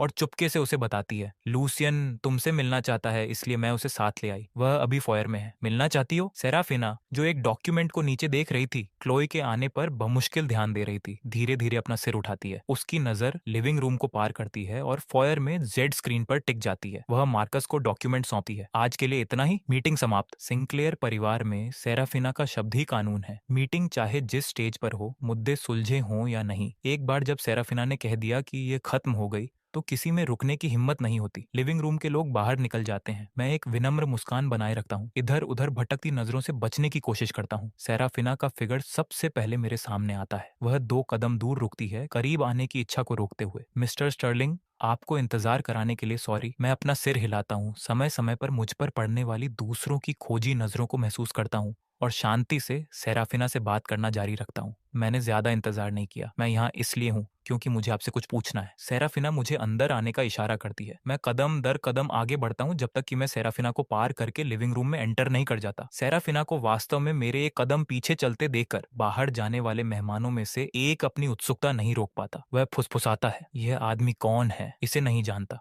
अगर यह तुम्हारा काम नहीं है तो मत पूछो, मैं तो बस उत्सुक हूँ। ठीक है, चलो चलें। जिसने पूछा था वह बहस करना चाहता है, लेकिन जब परछाइयों से तीखी नजरें उस पर पड़ती हैं तो वह बस जल्दी से निकल जाना चाहता है। फॉयर का ग्रुप तेजी से बिखर जाता है। बड़े से लिविंग रूम में सिर्फ सेराफिना और मैं बचे हैं, साथ में क्लोई, जो पूरे समय साइड सीट पर बैठी हुई है। सेराफिना को वास्तव में मेरे पीछे चलते देखकर क्लोई उसे आधी मुस्कान वाला लुक देती है। फिर एक जमाई के साथ वह एग्जिट की तरफ बढ़ती है। मुझे अभी भी नींद आ रही है, मैं वापस सोने जा रही हूँ। हूँ। क्लोई के जाने के बाद सेराफिना दूसरी तरफ के दरवाजे की ओर मुड़ती है। मेरे साथ आओ, लिविंग रूम बाहरी लोगों के लिए है, मैं तुम्हें टी रूम चाय के कमरे में ले चलती हूँ। मैं यहाँ बस एक चीज कंफर्म करने आया हूँ, उसकी कोई जरूरत नहीं है। लेकिन सेराफिना द्वारा इसे इस तरह हैंडल करने से वह साफ तौर पर मुझे बहुत जल्दी जाने देने का प्लान नहीं बना रही है। यकीनन अगले ही पल मैं सेराफिना का बहाना सुनता हूँ, कोई परेशानी नहीं है, मुझे कम से कम अपने सम्मानित मेहमान का ठीक से सत्कार करना चाहिए। हम सन्नाटे में चलते हैं और एक छोटे से गार्डन से गुजरने के बाद हम टी रूम में एंटर करते हैं। सेराफिना मुझे बैठने का इशारा करती है और मुझसे पूछती है कि मुझे कौन सी चाय चाहिए। मैं कहता हूँ कोई भी चलेगी और उसके सामने बैठ जाता हूँ। उसे कुशलता से कपों को गर्म करते और पत्तियां डालते हुए देखना। मैं जानता हूँ कि उसने ऐसा कई बार किया है। उसकी उंगलियों के बीच घूमता हुआ नीला और सफेद चीनी मिट्टी का टी कप देखने लायक एक और नजारा है। यह देखकर मैं अपनी जल्दी भूल जाता हूँ। मैं अपना सिर टिकाता हूँ और दिलचस्पी से देखता हूँ कि वह कैसे धीरे धीरे चाय बनाती है। फिर आखिरकार चाय का आनंद लेता हूँ। मुझे ये पसंद करते देखकर सेराफिना मुस्कुराती है। मेरे खत्म करने के बाद वह इसे फिर से भर देती है। तुम मुझसे किस सिलसिले में मिलने आए थे? मैं ये पूछना चाहता था कि क्या तुम वही थी जिसने मेरा पीछा करने वाले लोगों का ध्यान रखा? बेशक, मैं बस पूछ रहा हूँ।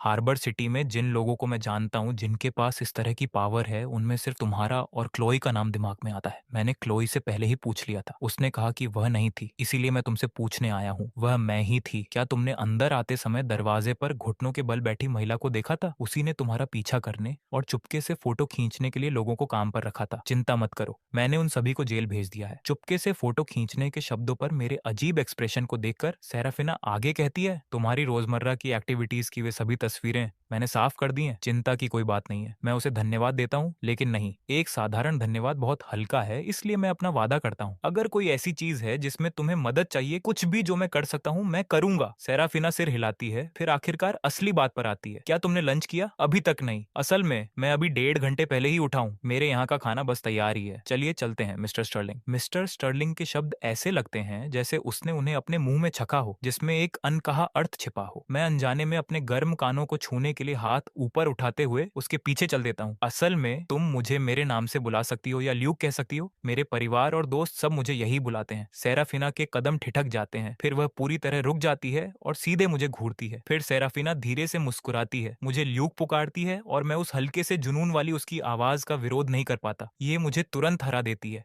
उसके आगे बढ़ने के बाद मैं अपने तेज होते दिल को दबाता हूँ। जब हम डाइनिंग रूम पहुंचते हैं तो टेबल पर पहले से ही 4 या 5 डिशेज रखी होती हैं।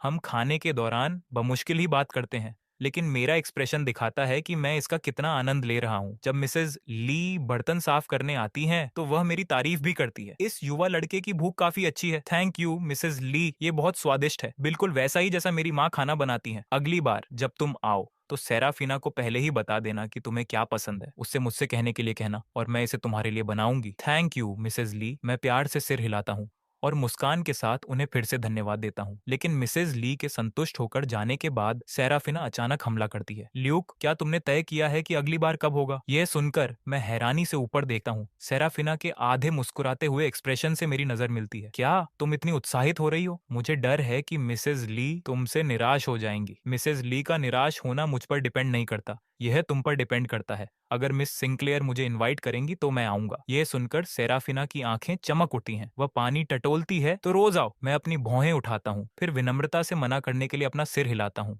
उसके निराश लुक को अनदेखा करते हुए मैं अपना मुंह पोंछता हूँ। मेरा पेट भर गया है। खाने के लिए धन्यवाद मिस सिंक्लेयर, मैं अब वापस जाऊंगा। सी यू मिस सिंक्लेयर। सेराफिना भी अलविदा कहती है, लेकिन उसका शरीर ऑटोमेटिकली मेरे पीछे चल देता है। वह मुझे वापस छोड़ना चाहती है। तुम बिजी नहीं हो, मैं बस एक कैब ले सकता हूँ। वह मेरा रास्ता रोकती है, अजीब तरह से थोड़ा नीचे झुकती है। मैं बिजी हूँ, लेकिन मैं तुम्हें ले जाना चाहती हूँ। अगर मैं अच्छा परफॉर्म नहीं करूंगी और फिर से रिजेक्ट हो जाऊंगी तो ये शर्मनाक होगा। ये सुनकर मैं अपने होंठ घुमाता हूँ और उसे थम्स अप देता हूँ। मिस सिंक्लेयर बहुत विचारशील, तो गुड लक। वापस गाड़ी चलाने के दौरान सेराफिना इसी सवाल के बारे में सोच रही है। गुड लक, लेकिन कैसे? मैं इतनी कड़ी मेहनत कैसे करूं कि लूसियन रोज खाना खाने आना चाहे या उसे हर एक पल अपने पास रखने के लिए और लालची हो जाऊं? जब वह सिंक्लेयर मेंशन लौटी है तो वह मिसेज ली को देखती है, जिन्हें अब तक आराम करने चले जाना चाहिए था, अभी भी सोफे पर बैठी हैं। मिसेज ली, आप आराम क्यों नहीं कर रही हैं? मिसेज ली प्यार भरी आंखों से सेराफिना को देखते हुए खड़ी हो जाती है। तुम्हारा इंतजार कर रही हूँ। क्या आज वह युवा लड़का वही था जिससे तुम प्यार करती हो? ये सुनकर सेराफिना का एक्सप्रेशन नरम पड़ जाता है। वह सिर हिलाती है। उसका क्या वह तुम्हें पसंद करता है? तुम्हारी पर्सनैलिटी के साथ बड़े होने के दौरान कोई लड़का तुम्हें पसंद नहीं करता था। सेराफिना,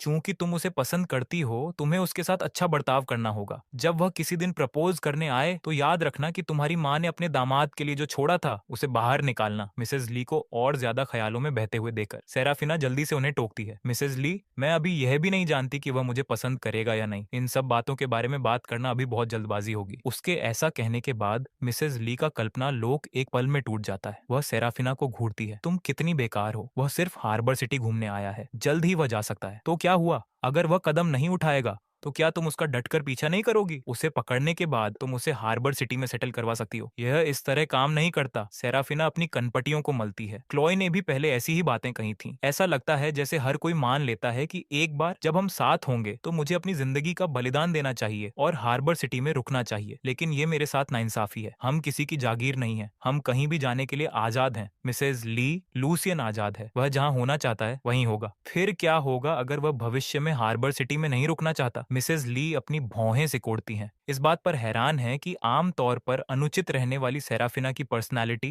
मेरे मामले में पूरी तरह से अलग लगती है। सेराफिना बिल्कुल नहीं हिचकिचाती। वह जहां भी होगा मैं उससे मिलने वहीं जाऊंगी। तो उसे जल्द से जल्द अपने प्यार में गिराने के लिए कड़ी मेहनत करो, अन्यथा जब तुम उससे मिलने जाओगी तो शायद वह तुमसे मिलना भी ना चाहे। प्यार का कोई लॉजिक नहीं होता। चूंकि तुमने उसे पसंद कर लिया है, जेंडर रोल्स को भूल जाओ, बोल्ड होकर उसका पीछा करो। सेराफिना सहमत होती है और सोचती है, चूंकि मैं अभी अभी एक रिलेशनशिप से बाहर आई हूँ, इसीलिए बहुत ज्यादा इंटेंस ना होना ही बेहतर है। जिस इंसान से वह प्यार करती है उसका पीछा करना उसकी जिंदगी का सबसे पेचीदा काम है जिसका उसने सामना किया है। अगले दिन मैं पैक्ड स्नैक्स लेकर होटल वापस जाता हूँ। जैसे ही मैं अपने कमरे के दरवाजे पर पहुंचता हूँ, मैं अपने कमरे का दरवाजा चौड़ा खुला देखता हूँ और आसपास कई अनजान लोग इकट्ठा हैं, पुरुष और महिलाएं जिनमें से किसी को मैं नहीं पहचानता। एक आदमी कमरे से बाहर आता है। जल्दी करो और जगह साफ करो, मेरे दोस्त जल्द ही आने वाले हैं। लेकिन मैं वहां नहीं जाता। इसके बजाय मैं क्लेयर को फोन करता हूँ। वे मुझसे गिनती में ज्यादा हैं। मैं अकेला उनसे भिड़ने जितना बेवकूफ नहीं हूँ। क्लेयर से कंफर्मेशन मिलने के बाद मैं फोन रखता हूँ और जाने लगता हूँ। तभी कमरे से बाहर आ रही होटल की एक स्टाफ मेंबर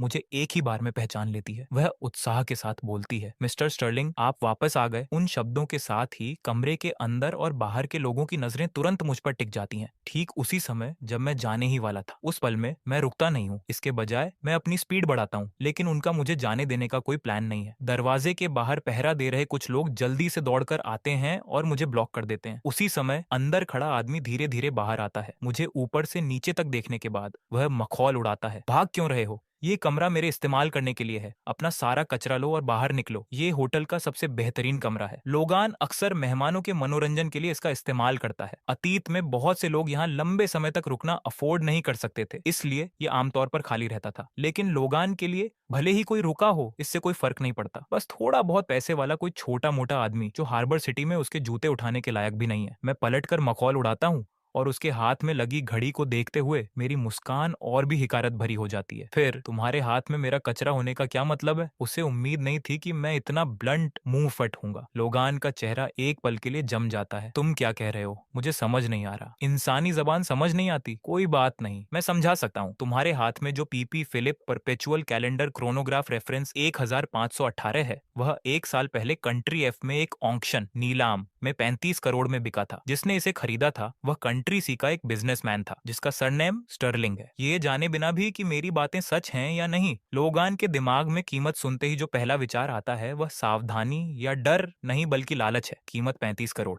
कोई आश्चर्य नहीं कि मुझे ये पहली नजर में ही पसंद आ गई थी। वह घड़ी को देखने के लिए उठाता है। उसके दिमाग में विचार दौड़ते हैं और वह जल्दी से एक फैसला लेता है। मुझे नहीं पता कि तुम किस बारे में बात कर रहे हो, लेकिन ये घड़ी शुरू से ही मेरी थी। इसे और इसके सारे कचरे को बाहर फेंक दो। हार्बर सिटी में उसका शब्द ही कानून है। घड़ी अब उसके हाथ में है, इसीलिए यह उसकी है। कोई चाहे जो भी पूछे, यही जवाब है। मैं अपनी जेब में छिपे हथियार को टटोलता हूँ, ये सोचते हुए कि कैसे बचा जाए। लेकिन इससे पहले कि मैं कोई एक्शन ले पाता, हमारे पीछे की लिफ्ट घंटी की आवाज के साथ खुलती है। अगले ही पल एक लंबी महिला दर्जनों बॉडीगार्ड्स के साथ बाहर निकलती है। मैं पीछे मुड़कर देखता हूँ और उसे तुरंत पहचान लेता हूँ। वैनेसा, स्टर्लिंग फैमिली की हार्बर सिटी ब्रांच की हेड और हार्बर सिटी में क्लेयर की रिप्रेजेंटेटिव। वैनेसा, मैं यहाँ हूँ। तस्वीरों जितना ही हैंडसम लड़के को देखकर वैनेसा एक बार फिर दंग रह जाती है। वह दौड़कर मेरे पास आती है और बिना एक शब्द बोले मुझे ऊपर से नीचे तक देखती है। ये कंफर्म करने के बाद कि मुझे चोट नहीं लगी है, वह रिलैक्स होती है। चिंता मत करो, मैं ठीक हूँ उन्हें पंच मारने का मौका भी नहीं मिला, बस मारने ही वाले थे वैसे। जब से वेनेसा आई है, लोगान की आंखें उसी पर टिकी हुई हैं। लेकिन जब वह देखता है कि वेनेसा का पहला कदम मेरी जांच करना है, उसका चेहरा काला पड़ जाता है। वेनेसा, तुम यहाँ क्या कर रही हो? तुम्हारा इसके साथ क्या रिश्ता है? वेनेसा अब आवाज पर पीछे मुड़ती है।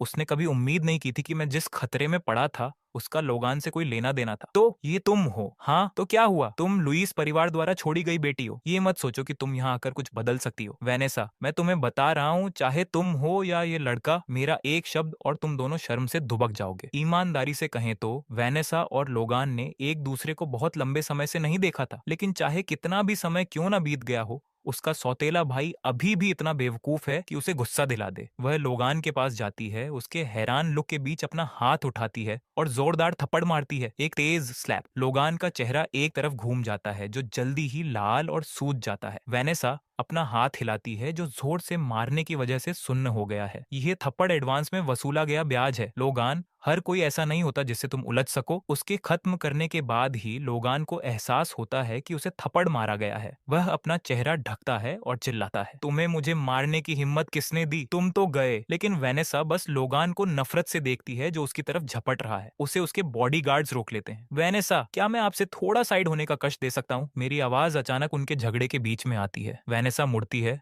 और मुझे अपना फोन उठाकर रिकॉर्डिंग करते हुए देखती है। लोगान भी ये देखकर ऑटोमेटिकली अपने हाथ पीछे छिपा लेता है। ठीक है, अब छिपाने का कोई फायदा नहीं है। मैंने इसे पहले ही टेप पर ले लिया है और मैंने तुम सबके चेहरे रिकॉर्ड कर लिए हैं। इसके साथ ही मैं वीडियो क्लियर को भेजता हूँ, फिर जारी रखता हूँ। मेरे कमरे में सिर्फ घड़ी ही कीमती चीज नहीं है, यहाँ बहुत सी चीजें हैं जो उतनी ही कीमती हैं। अगर एक भी चीज गायब या डैमेज हुई तो तुम इसकी भरपाई करोगे। एक पल पहले मेरे पास बैकअप कम था, इसीलिए मैंने जितना हो सके दब्बू बनकर नाटक किया। लेकिन अब मैं लोगान को पार करके अपने कमरे में जाता हूँ। भले ही मैं तैयार था, लेकिन फर्श पर अपना सारा सामान बिखरा हुआ देखकर, यहाँ तक कि जेड ब्रेसलेट के टुकड़े देखकर मेरा दिल दर्द से बैठ जाता है। वह एक imperial green glass type jadeite था। मैं अपने फोन से रिकॉर्डिंग जारी रखता हूँ जब तक कि मैं ये कंफर्म नहीं कर लेता कि केवल ब्रेसलेट डैमेज हुआ था। तभी मैं थोड़ा रिलैक्स होता हूँ। फिर मैं वेनेसा द्वारा लाए गए लोगों और दरवाजे पर ब्लॉक किए गए लोगान की तरफ देखता हूँ। तुम हो जो गए। वेनेसा का चेहरा भी उतना ही सख्त है। उसने उम्मीद नहीं की थी कि लोगान इतना बेवकूफ हो सकता है। लूसियन, क्या बहुत ज्यादा नुकसान हुआ? काफी ज्यादा, कई करोड़ों का। रकम सुनकर वेनेसा का मुंह सदमे से खुला का खुला रह जाता है। लोगान एक पल के लिए थमता है, फिर चिल्लाता है, तुम क्या बकवास कर रहे हो? तुम्हारे पास इतनी कीमती चीजें कैसे हो सकती हैं? उसके शब्दों के बावजूद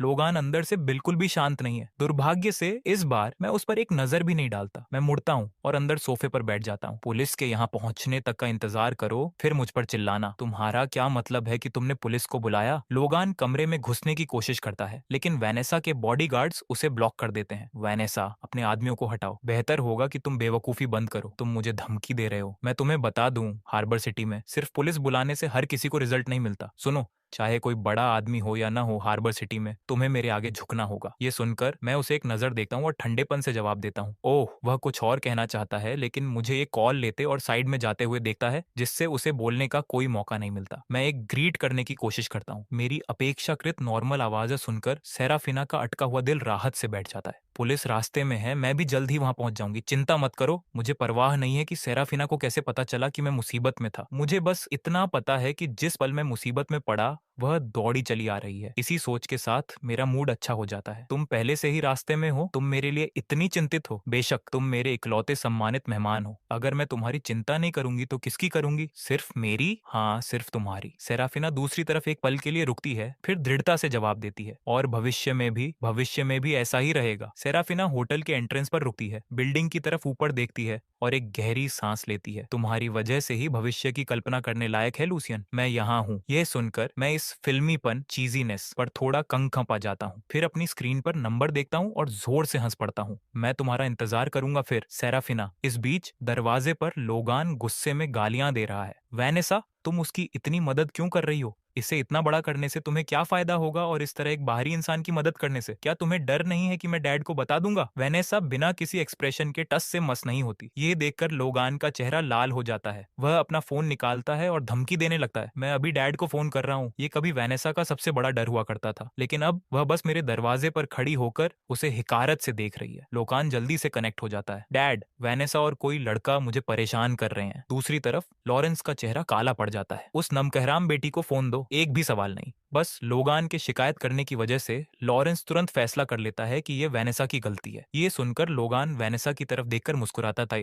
वह स्पीकर ऑन करता है और फोन आगे बढ़ाता है। डैड तुमसे बात करना चाहते हैं। वेनेसा अपने सामने रखे फोन की तरफ अपनी नजरें नीची करती है। भले ही वह जानती है कि वह लुइस परिवार द्वारा छोड़ी गई बेटी है, लॉरेंस की आवाज सुनकर अभी भी उसका दिल दुखता है। जैसे ही वह हिचकिचाती है कि फोन ले या नहीं, मेरा हाथ आगे बढ़ता है। बूढ़े आदमी, तुम कौन हो? एक अनजान आवाज सुनकर लॉरेंस अपनी भौहें सिकोड़ता है और अधीरता से चिल्लाता है, और तुम कौन हो? वेनेसा को अभी फोन दो। मैं तुम्हारी बात क्यों सुनूं? इंसानी जबान समझ नहीं आती? क्यों? तुम्हें क्या लगता है कि तुम कौन हो जो मेरे मुंह पर मुझसे क्यों पूछ रहे हो? मैं कौन हूँ? खैर, तुम तो गए। अब से मुझे लुइस परिवार का सबसे बड़ा क्रेडिटर, लेनदार होना चाहिए। लॉरेंस जम जाता है। अचानक उसे एक बुरा एहसास होता है, लेकिन मेरा जवाब देने का कोई दायित्व नहीं है, इसलिए मैं सीधे फोन काट देता हूँ और फोन वापस लोगान की तरफ फेंक देता हूँ। उसे घबराहट में संभालते हुए देखकर मैं अपनी भौहें उठाता हूँ और अपने होंठ सिकोड़ता हूँ। जैसे ही लिफ्ट के दरवाजे खुलते हैं, सेराफिना मुझे इस हाल में देखती है। उसके सीने में ऐसा महसूस होता है जैसे किसी चीज ने जोर से वार किया हो। वह मुझे घूरती है, उसका दिमाग खाली है। स्वाभाविक रूप से मेरी तरफ कदम बढ़ाती है जब तक कि मैं उसे नोटिस नहीं कर लेता। मेरी मुस्कान और गहरी हो जाती है और मैं उसे पास आने का इशारा भी करता हूँ। यह इशारा किसी मालिक द्वारा अपने पिल्ले को बुलाने जैसा है, लेकिन अजीब बात है कि सेराफिना को बिल्कुल भी बुरा नहीं लगता। अगर कुछ है तो वह और तेजी से चलती है। वहां मौजूद सभी लोगों में से सिर्फ सेराफिना और मैं मुस्कुरा रहे हैं, बाकी सब पीले पड़ चुके हैं। सेराफिना एक बार भी साइड में नहीं देखती, वह सीधे मेरे पास आती है। तुम इसे कैसे हैंडल करना चाहते हो? पैसा और एक माफी, लेकिन तुम्हें बीच में आने की जरूरत नहीं है। मैं इसे संभाल लूंगा। ठीक है, मैं वैसा ही करूंगी जैसा तुम कहोगे। उसका ये कोमल लुक देखकर वेनेसा को अपनी आंखों पर शक होने लगता है। सिर्फ उसे ही नहीं, यहाँ तक कि लोगान भी, जिसके घुटने सेराफिना के आते ही कमजोर हो गए थे,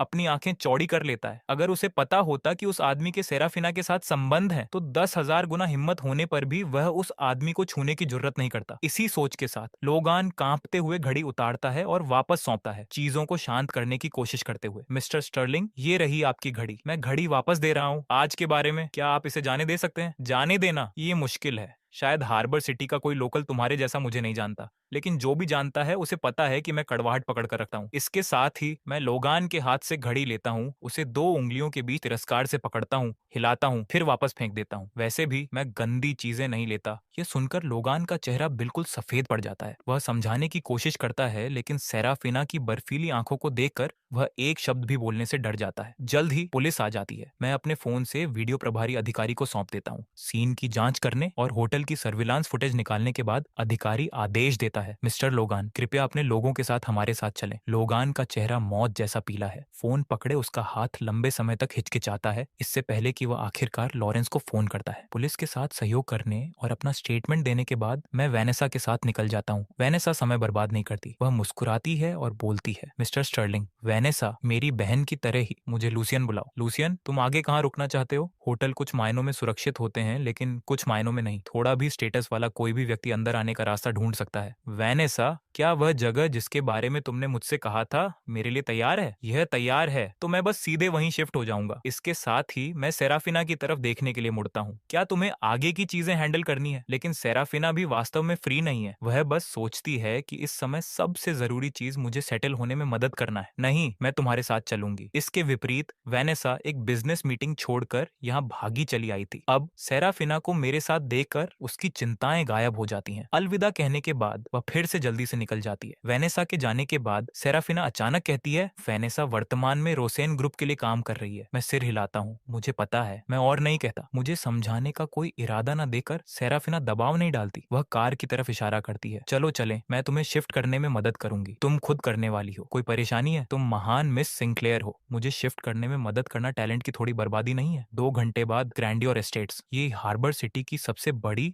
और सबसे लग्जरी विला कम्युनिटी है। जब मैं वेनेसा के भेजे नंबर का इस्तेमाल करके घर ढूंढ लेता हूँ तो सेराफिना एक पल के लिए रुकती है। वेनेसा, सेराफिना रुकती है। मैं नोटिस करता हूँ और लापरवाही से पूछता हूँ, क्या हुआ? अगर मैं तुमसे कहूँ कि मेरा घर बगल में ही है तो क्या तुम विश्वास करोगे? क्या इत्तेफाक है। कृपया अब से मेरा ख्याल रखना, नई पड़ोसी। इसके साथ ही मैं अपना हाथ सेराफिना की तरफ आगे बढ़ाता हूँ। सेराफिना तेजी से रिएक्ट करती है। वह तुरंत जवाब देती है, कृपया मेरा भी ख्याल रखना मिस्टर स्टर्लिंग। जब वह हाथ छोड़ती है तो वह चुपके से अपनी उंगली मेरी हथेली पर रगड़ती है। दूसरी तरफ लोगान ने कभी नहीं सोचा था कि लॉरेंस द्वारा बड़े अधिकारियों के साथ सेटिंग करने के बाद भी वह बाहर नहीं निकल पाएगा, और वकील द्वारा पूरी कहानी जानने के बाद इकलौता सॉल्यूशन ये है कि कोर्ट के बाहर सेटलमेंट किया जाए, लेकिन शर्त ये है कि मुझे राजी होना होगा। लुइस परिवार के वकील की कई मीटिंग रिक्वेस्ट को रिजेक्ट करने के बाद 3 दिन बाद मुझे अपने खुद के वकील का फोन आता है। जब तक मैं पहुंचता हूं, अंदर का ग्रुप अधीरता से इंतजार कर रहा होता है। लॉरेंस बिना हिले अपनी कुर्सी पर बैठा है, उसके चेहरे पर एक मखौल है। मेरे बैठने से पहले ही वह दबाव डालता है, बोलो मेरे बेटे को छोड़ने के लिए तुम्हें कितना पैसा चाहिए। यह सुनकर मैं हेड सीट की तरफ बढ़ता हूँ और बैठ जाता हूँ। मैं जवाब देने से पहले धीरे धीरे एक कप चाय खत्म करता हूँ। 1 अरब मिस्टर स्टर्लिंग, ये थोड़ा ज्यादा है। मैं पीछे झुकता हूँ, वे तस्वीरें लेता हूँ जो मेरा वकील मुझे सौंपता है और उन्हें लॉरेंस के सामने फेंक देता हूँ। बड़ी बातें तुम कर रहे हो, तुम 1 अरब भी नहीं उगल सकते, फिर भी मेरे सामने एक टाइकून बड़े नवाब की तरह एक्ट कर रहे हो। क्या तुम्हें पता है कि तुम्हारे बेटे ने जो घड़ी चुराई है उसकी कीमत कितनी है? क्या तुम्हें पता है कि उसने जो जेड ब्रेसलेट तोड़ा है उसकी कीमत कितनी है? क्या तुम्हें पता है कि मेरी जो चीजें गायब हैं उनकी कीमत कितनी है? 1 अरब तो पहले से ही डिस्काउंट है इस बात के सम्मान में कि तुम वैनेसा के बायोलॉजिकल पिता हो। लॉरेंस ने तस्वीरें पहले भी देखी थी, लेकिन उसने उन्हें गंभीरता से नहीं लिया था। अब उसके पास चेक करने के लिए टेबल पर रखी अप्रेजल रिपोर्ट्स उठाने के अलावा कोई चारा नहीं है। वह जितना देखता है उसका चेहरा उतना ही खराब होता जाता है। अंत तक लॉरेंस ने रिपोर्ट्स के उस बंडल को मरोड़कर खराब कर दिया है। लोगान ने जो कहा था उसके बारे में सोचते हुए वह बहस करने लगता है। तुम्हारी गायब चीजें इतनी ज्यादा नहीं हो सकती। मेरे बेटे ने सिर्फ तुम्हारी घड़ी ली थी और सिर्फ जेड ब्रेसलेट डैमेज किया था। कौन कहता है मेरी चीजें?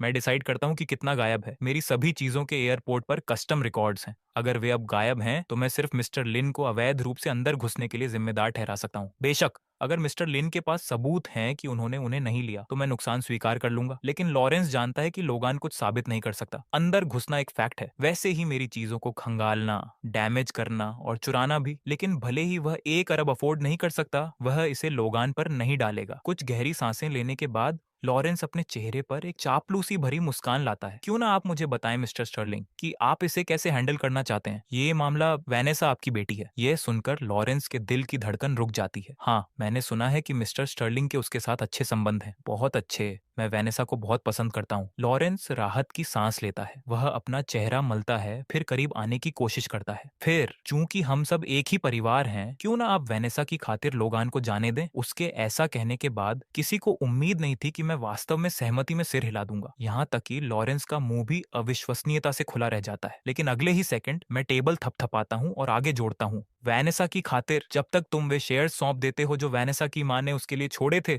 रकम आदि कर दी जाएगी और मैं चार्जेस हटा लूंगा। तुम्हारे लाडले बेटे को छोड़ दूंगा। नामुमकिन वह लुइस ग्रुप के 10% शेयर्स हैं। बूढ़े आदमी, मुझे लगता है कि तुमने कुछ गलत समझ लिया है। मैं तुम्हारे साथ नेगोशिएट, सौदेबाजी नहीं कर रहा हूँ। मैं तुम्हें इन्फॉर्म कर रहा हूँ। या तो तुम मेरी शर्तों पर सेटल करो या लोगान जेल जाएगा। बेशक मैं जानता हूँ कि लोगान इतना बड़ा मोहरा नहीं है, लेकिन इस बारे में क्या ख्याल है कि रोसेन ग्रुप लुइस परिवार के साथ अपनी सारी पार्टनरशिप्स खींच रहा है। इन शब्दों ने लॉरेंस पर एक भारी हथौड़े की तरह वार किया। वह होश में आने से पहले लंबे समय तक अपना सिर हिलाता रहता है। तुम्हारा इससे क्या मतलब है? जब तुमने वैनेसा को उस पार्टनरशिप के लिए मजबूर किया था, क्या तुमने आज के बारे में नहीं सोचा था? इस समय लुइस परिवार के आधे प्रोजेक्ट्स रोसेन ग्रुप द्वारा फंडेड हैं। क्या आपने सोचा है कि जिस पल रोसेन पीछे हटेगा, लुइस ग्रुप ने जो भी रिसोर्सेज इन्वेस्ट किए हैं वे सब पानी में चले जाएंगे? मुझे लगता है कि तुमने सोचा है। तुम्हें बस यह विश्वास नहीं था कि वैनेसा लुइस परिवार के साथ ऐसा करेगी, क्योंकि लुइस परिवार उसकी मां की विरासत थी और तुम्हारी आंखों में वैनेसा सिर्फ रोसेन ग्रुप के लिए काम करने वाली एक महिला है। वह रोसेन को रिप्रेजेंट नहीं कर सकती, चाहे वह कितनी भी कैपेबल क्यों ना हो। वह क्या उखाड़ लेगी? आखिरकार ये प्रोजेक्ट्स रोसेन ग्रुप के लिए सच में पैसा बना रहे हैं, तो रोसेन इसके पीछे क्यों पड़ेगा? असल में तुम पूरी तरह से गलत नहीं हो। वैनेसा सच में अपनी मां की विरासत को नहीं छुएगी, लेकिन मैं अलग हूँ। लुइस परिवार का मुझसे क्या लेना देना है? वर्स्ट केस, सबसे बुरे मामले में लुइस परिवार के गिरने के बाद रोसेन बस एक और लुइस परिवार को बैक कर देगा। आखिरकार वैनेसा का नाम भी लुइस ही है। मैं लॉरेंस पर एक नजर भी नहीं डालता, जो गुस्से में खड़ा हो जाता है। मैं शांति से अपने लिए एक और कप चाय उड़ेलता हूँ। तुम कौन हो? मैंने तुम्हें पहले ही बताया था कि मैं लुइस परिवार का सबसे बड़ा क्रेडिटर हूँ। क्या तुम्हें डर नहीं है कि लुइस परिवार रोसेन को भी अपने साथ नीचे खींच लेगा? ये सुनकर मैं जोर से हंस पड़ता हूँ। मैं क्यों डरूंगा? ज्यादा से ज्यादा रोसेन लुइस परिवार के साथ खेलेगा और एक उंगली खो देगा। तुम्हें लगता है कि मुझे परवाह होगी? ईमानदारी से कहूँ तो मुझे इसे कहने की भी जरूरत नहीं है। लॉरेंस समझता है। उसने वैनेसा को लुइस परिवार के साथ पार्टनरशिप के लिए मजबूर किया था, ये दांव लगाते हुए कि रोसेन का हेडक्वार्टर बहुत दूर है और जब तक मुद्दे बड़े नहीं होंगे रोसेन नोटिस नहीं करेगा। लेकिन उसने कभी उम्मीद नहीं की थी कि मैं सामने आऊंगा, और इससे भी कम उम्मीद थी कि मैं वैनेसा के लिए खड़ा हूंगा। इस विचार पर वह लगभग अपनी कुर्सी से गिर जाता है। एक पल के बाद लॉरेंस टेबल के सहारे खुद को खड़ा करता है। वह सोचता है कि वह लोगान को छोड़ सकता है, लेकिन वह लुइस परिवार को कभी नहीं छोड़ सकता, इसीलिए वह आज्ञाकारी रूप से अपना सिर झुका लेता है। एक बार जब मैं वापस जाऊंगा तो मैं वैनेसा को शेयर ट्रांसफर कॉन्ट्रैक्ट साइन करने के लिए बुलाऊंगा। कृपया रहम दिखाएं और लोगान और लुइस परिवार को छोड़ दें। एक बार में एक चीज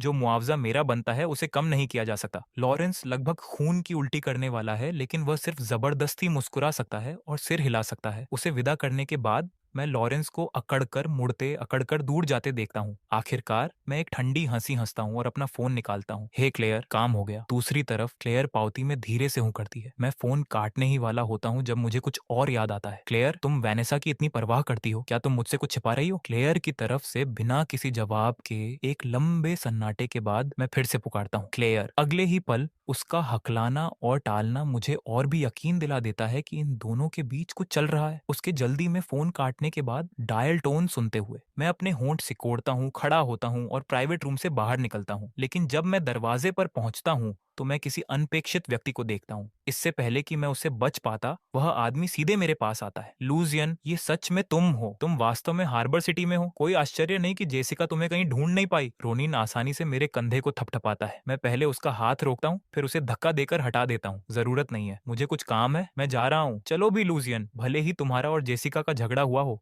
हम अभी भी दोस्त हैं, है ना? ये सुनकर मैं उसे एक लंबा लुक देता हूँ। दोस्त? तो जब तुमने अभी अभी जेसिका को मेरी लोकेशन लीक की, क्या वो इसलिए था क्योंकि हम दोस्त हैं? ऐसा मत सोचो कि मैंने उसे पागलों की तरह टाइप करते हुए नहीं देखा। मुझे ये जानने के लिए सोचने की भी जरूरत नहीं है कि वह किसे मैसेज कर रहा था। लूजियन, तुमने गलत समझा। मैंने बस सोचा कि तुम्हारे और जेसिका के बीच कोई गलतफहमी हो सकती है और मैं चाहता था कि तुम इसे सुलझा लो। इसके अलावा लूसियन, तुम्हें टोकना नहीं चाहता, लेकिन हमारे सर्कल में वास्तव में कौन साफ सुथरा है? जेसिका इन सारे सालों में तुम्हारे प्रति वफादार रही, उसने उम्मीद से ज्यादा किया है। इसके अलावा दिन के अंत में उसके और लियो के बीच वास्तव में कुछ नहीं हुआ। ये गायब होने का नाटक क्यों कर रहे हो? क्या तुम्हें पता है कि वह कितनी चिंतित रही है? उसने इतना वजन कम कर लिया है, मैं देख नहीं सकता। रोनिन जैसे जैसे बात करता है और भी न्यायप्रिय बनता जाता है। यह सुनकर मैं एक ठंडी हंसी हंसता हूँ। क्या तुम जेसिका के पिता हो जो उसका इस तरह बचाव कर रहे हो? जब तुम अपाहिज हो जाओगे तो क्या वह तुम्हारे बिस्तर के पास घुटनों के बलक बैठकर तुम्हारा पिछवाड़ा भी साफ करेगी? तुम इतनी घटिया बात कैसे कर सकते हो? तुम्हें लगता है कि तुम्हारी बातें मीठी हैं? कम से कम मैं इंसानी भाषा बोलता हूँ। जिस पल तुम अपना मुंह खोलते हो ऐसा लगता है जैसे गैस छोड़ रहे हो, इतनी बदबूदार कि लोगों का उल्टी करने का मन करे। और हमारे सर्कल में कौन वास्तव में साफ है? वह तुम्हारा सर्कल है, मेरा नहीं। तुम लोग खुद गंदे हो और तुम चाहते हो कि हर कोई तुम्हारे जैसा बने। कचरा कचरे के डिब्बे में ही अच्छा लगता है। मेरे जैसे संस्कारी आदमी से दूर रहो, मुझे अपवित्र मत करो। इसके साथ ही मैं मुड़ता हूँ और चला जाता हूँ। मेरे पीछे रोनिन उबलती आंखों से घूरता है। गुस्से में वह मेरी जाती हुई छवि की तरफ इशारा करता है। गालियों की एक पूरी कतार फूटने के लिए तैयार, लेकिन मैं उसे कोई मौका नहीं देता। अंत में वह एक गहरी सांस लेता है और जेसिका को रिप्लाई करना जारी रखता है, जबकि रोनिन दुर्भावनापूर्ण रूप से मेरी लोकेशन लीक करता है। दूसरी तरफ क्लोई, जिसे यह सुनिश्चित करने का आदेश मिला है कि मैं सुरक्षित हूँ, हर एक सेकंड का आनंद ले रही है। शुद्ध उत्साह के साथ वह हॉलवे की सिक्योरिटी फुटेज से ऑडियो क्लिप करती है, उसे ग्रुप चैट में भेजती है, फिर थम्स अप स्टिकर्स की एक कतार लगा देती है। मैं क्लोई अपनी जिंदगी में कभी किसी के आगे नहीं झुकी, लेकिन लूसियन का मुंह मुझे मानना पड़ेगा। उसके भेजने के 1 मिनट से भी कम समय के बाद जैक रिकॉर्डिंग में बताए गए नाम को तेजी से पकड़ लेता है और पूछता है कि जेसिका कौन है। इस पर क्लोई का चेहरा जम जाता है। वह जल्दी से टाइप करती है, इसे अभी अनसेंड करो। जेक को समझ नहीं आता, लेकिन फिर भी वह तुरंत मैसेज अनसेंड कर देता है। सेराफिना, जो इत्तेफाक से उसी पल ग्रुप चैट खोलती है, रुक जाती है। मैंने इसे देख लिया। अब क्लोई को फाइल डिलीट करने की उम्मीद छोड़नी पड़ती है। वह अजीब तरह से हंसती है। अब तक जेक को भी एहसास हो गया है कि उसने गड़बड़ कर दी है, इसीलिए वह जल्दी से इसे ठीक करने के लिए दौड़ता है। हाँ, सेराफिना लूसियन की पर्सनैलिटी के साथ, उसके साथ कभी कैसे गलत किया जा सकता है। लेकिन ग्रुप में मैसेजेस जमा होते रहते हैं और सेराफिना और कुछ नहीं कहती। क्लोई को मुसीबत का एहसास होता है। वह सेराफिना की प्रोफाइल खोलती है और एक डायरेक्ट मैसेज शुरू करती है। वह काफी देर तक पागलों की तरह टाइप करती है, लेकिन सेराफिना फिर भी कोई रिप्लाई नहीं करती। सर्विलांस रूम में बैठी क्लोई का चेहरा काला पड़ जाता है। वह उसी समय खुद को एक थप्पड़ मारना चाहती है। मैं बस खुद को रोक नहीं पाई। मैंने लूसियन की रिकॉर्डिंग ग्रुप चैट में क्यों भेजी? इस समय क्लोई पछतावे से भरी हुई है। इस बीच अपने ऑफिस में बहुत दूर बैठी सेराफिना फाइल खोलती है उस नाम को बार बार सुनती है जो मैंने मेंशन किया था। उसका पूरा मूड डूब जाता है। जेसिका। सेराफिना धीरे से नाम दोहराती है, उसकी उंगलियां डेस्क को थपथपाती हैं। उसे यह अजीब सा एहसास होता है कि उसने यह नाम पहले भी सुना है। इसके ऊपर जो बात सेराफिना को सबसे ज्यादा परेशान करती है वह यह है कि यह व्यक्ति कौन है, मेरी एक्स गर्लफ्रेंड। एक्स होने के बावजूद ये उसे बहुत नाखुश करता है। लेकिन जो चीज सेराफिना को और भी ज्यादा नाखुश करती है वह यह है कि उसके पास जेलस, ईर्ष्यालु होने का हक भी नहीं है। वह मेरी प्रोफाइल खोलती है और लंबे समय तक हमारी चैट को घूरती रहती है। आखिरकार वह आह भरती है, सारे इंपॉर्टेंट काम खत्म हो गए और अभी भी मेरे बारे में नहीं सोच रहा। वह अपने दिल में बुदबुदाती है। अगले ही सेकंड हमारी चैट में एक नोटिफिकेशन पॉपअप होता है। आपने लूजियन के स्मार्ट से छोटे सिर को पोक्ड है किया। आत्मीयता +1। वह मैसेज को घूरती है और घबराहट में इसे अनसेंड करने की कोशिश करती है, लेकिन मेरा मैसेज पहले ही आ चुका होता है। अब कुछ बात है क्या? भले ही कुछ ना हो, कुछ तो होना ही चाहिए। सेराफिना एक धीमी सांस छोड़ती है। पूछना चाहती थी कि क्या तुम्हारा काम हो गया? मिसेज ली तुम्हें डिनर पर इन्वाइट करना चाहती है। बिना किसी और बहाने के सेराफिना को मिसेज ली को बीच में लाना पड़ा। मैं मैसेज देखता हूँ और उसे चिढ़ाता हूँ। सिर्फ मिसेज ली मुझसे मिलना चाहती है? नहीं, मैं भी चाहती हूँ। वह बहुत डायरेक्ट है। मैं उसके चेहरे के उस सीरियस लुक की कल्पना कर सकता हूँ जब वह ये कहती है। मैं समय पर एक नजर डालता हूँ, फिर दोबारा टाइप करता हूँ, ओह तो तुम कितना मिलना चाहती हो? यह मैसेज देकर सेराफिना लंबे समय तक कोई रिप्लाई नहीं करती। इस सवाल पर उसकी भौहें सिकुड़ जाती हैं और उसका चेहरा सीरियस हो जाता है। वह थोड़ी देर के लिए मार्कस के दरवाजे पर दस्तक देने को भी नोटिस नहीं करती। जब वह होश में आती है तो वह आखिरकार उसे अंदर आने के लिए कहती है। मार्कस दरवाजा धकेलता है और बाकी के दिन के शेड्यूल की रिपोर्ट करने ही वाला होता है जब सेराफिना उसे बीच में ही रोक देती है। मुझे तुमसे कुछ पूछना है। वह सीधी बैठती है। उसका एक्सप्रेशन पहले से कहीं ज्यादा सीरियस है,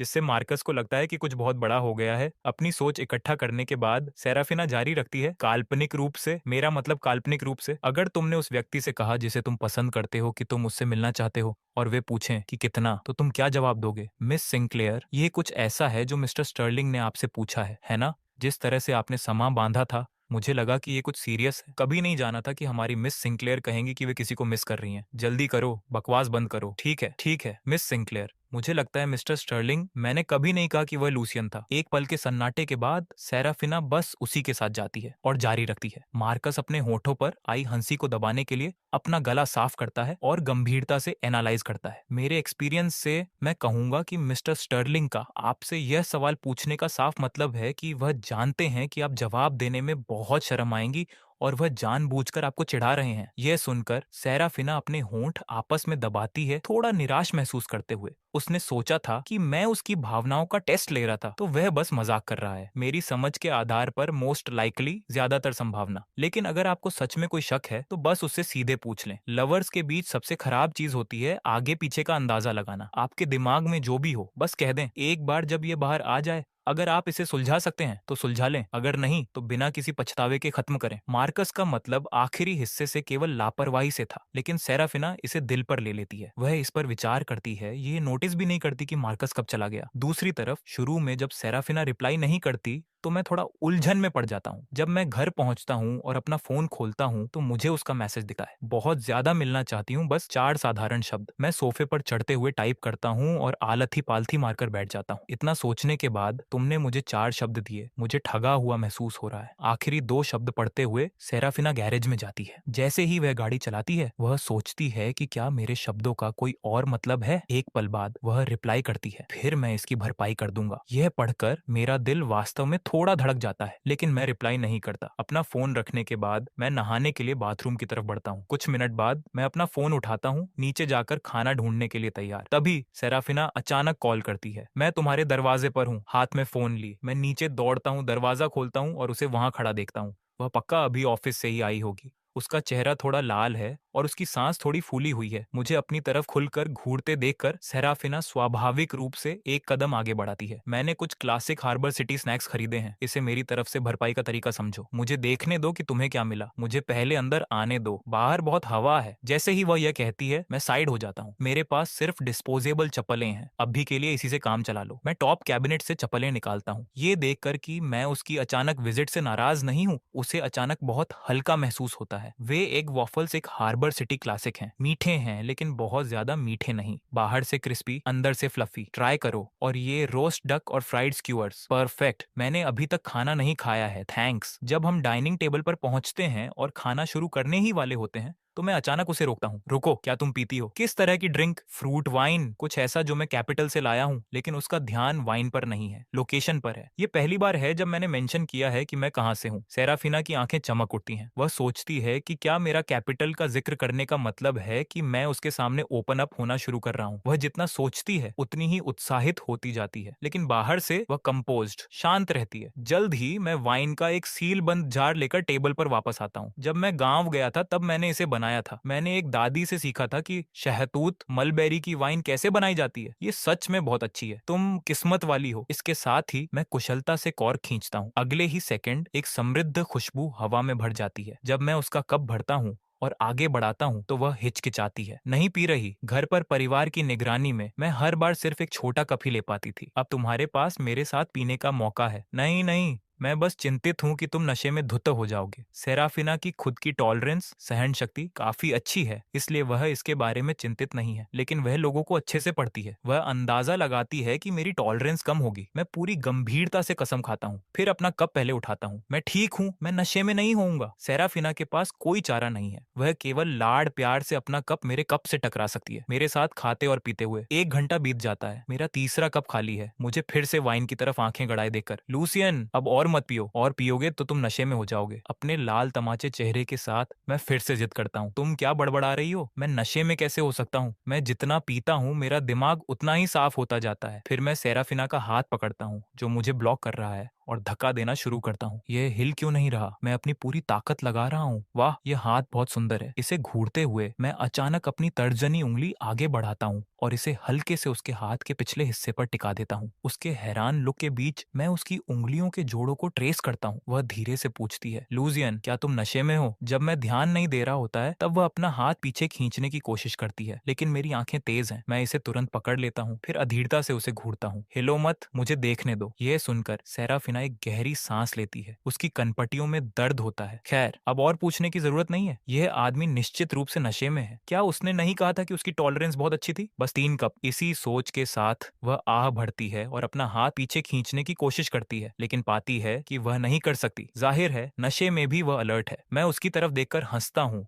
और उसका हाथ अपने गाल की तरफ खींचता हूँ, फिर अपना सिर झुकाकर उसके हाथ के पिछले हिस्से पर रगड़ता हूँ। सेराफिना, मुझे यह पसंद है। मुझे इस हाल में देखकर उसकी सांसें भारी हो जाती हैं। वह मुझे अपना हाथ पकड़ने देती है जबकि वह चुपचाप अपनी वाइन की चुस्की लेती है। जल्द ही मैं अचानक एक और आदेश देता हूँ, हाथ बदलो। वह वाला बहुत गर्म था, मुझे वह पसंद नहीं है। सेराफिना आज्ञाकारी रूप से दूसरा हाथ आगे बढ़ाती है। मैं इसे ध्यान से महसूस करता हूँ और कंफर्म करने के बाद मुझे यह वाला भी पसंद आता है। सेराफिना, यह वाला गर्म नहीं है। इस बार जो इंसान बमुश्किल अपना कंपोजर बनाए हुए था वह तुरंत लाल हो जाता है। वह सांस छोड़ती है, मुझे अपने हाथ से खेलते हुए देखती है। अचानक राहत महसूस होती है। मेरा ध्यान उसके चेहरे पर नहीं है, लेकिन अगले ही सेकंड उसके हाथ पर टिकी मेरी नजर शिफ्ट हो जाती है और मैं बिना पलक झपकाए उसे घूरने लगता हूँ। सेराफिना, तुम्हारा चेहरा बहुत लाल है, तुम पक्का नशे में हो। वहाँ यह सुनकर सेराफिना स्वाभाविक रूप से अपने दूसरे हाथ से अपना चेहरा ढक लेती है। लूसियन, क्या तुम एक नजर डालने वाले हो कि वास्तव में कौन नशे में है? मेरी आंखें चमक उठती हैं। तुमने क्या कहा? एक नजर डालो, कितना बढ़िया मौका है। उसके हैरान लुक के बीच मैं खड़ा हो जाता हूँ। अगले ही सेकंड मैं उसके सामने खड़ा हूँ। सेराफिना पहले अपने शरीर को टाइट करती है और अपनी सांस रोकती है। फिर मेरी धुंधली आंखें देखकर वह चुपचाप अपना कंट्रोल छोड़ देती है और मेरी महक का आनंद लेती है। अगर मैं थोड़ा और आगे झुकता तो मैं उसकी नाक को छू लेता। एक पल के लिए वह करीब झुकना चाहती है, लेकिन वह ठीक समय पर होश में आ जाती है। हालांकि मैं और बोल्ड हो जाता हूँ। उसके शरीर को टटोलता हूँ, आखिरकार उसके कान की बाली, ईयरलोब, एक सारेम को छूता हूँ। जिस पल मैं इसे छूता हूँ सेराफिना लगभग अपना कंट्रोल खो देती है। वह अपने दांत पीसती है, मेरी सांसों से बचने के लिए अपना सिर घुमाती है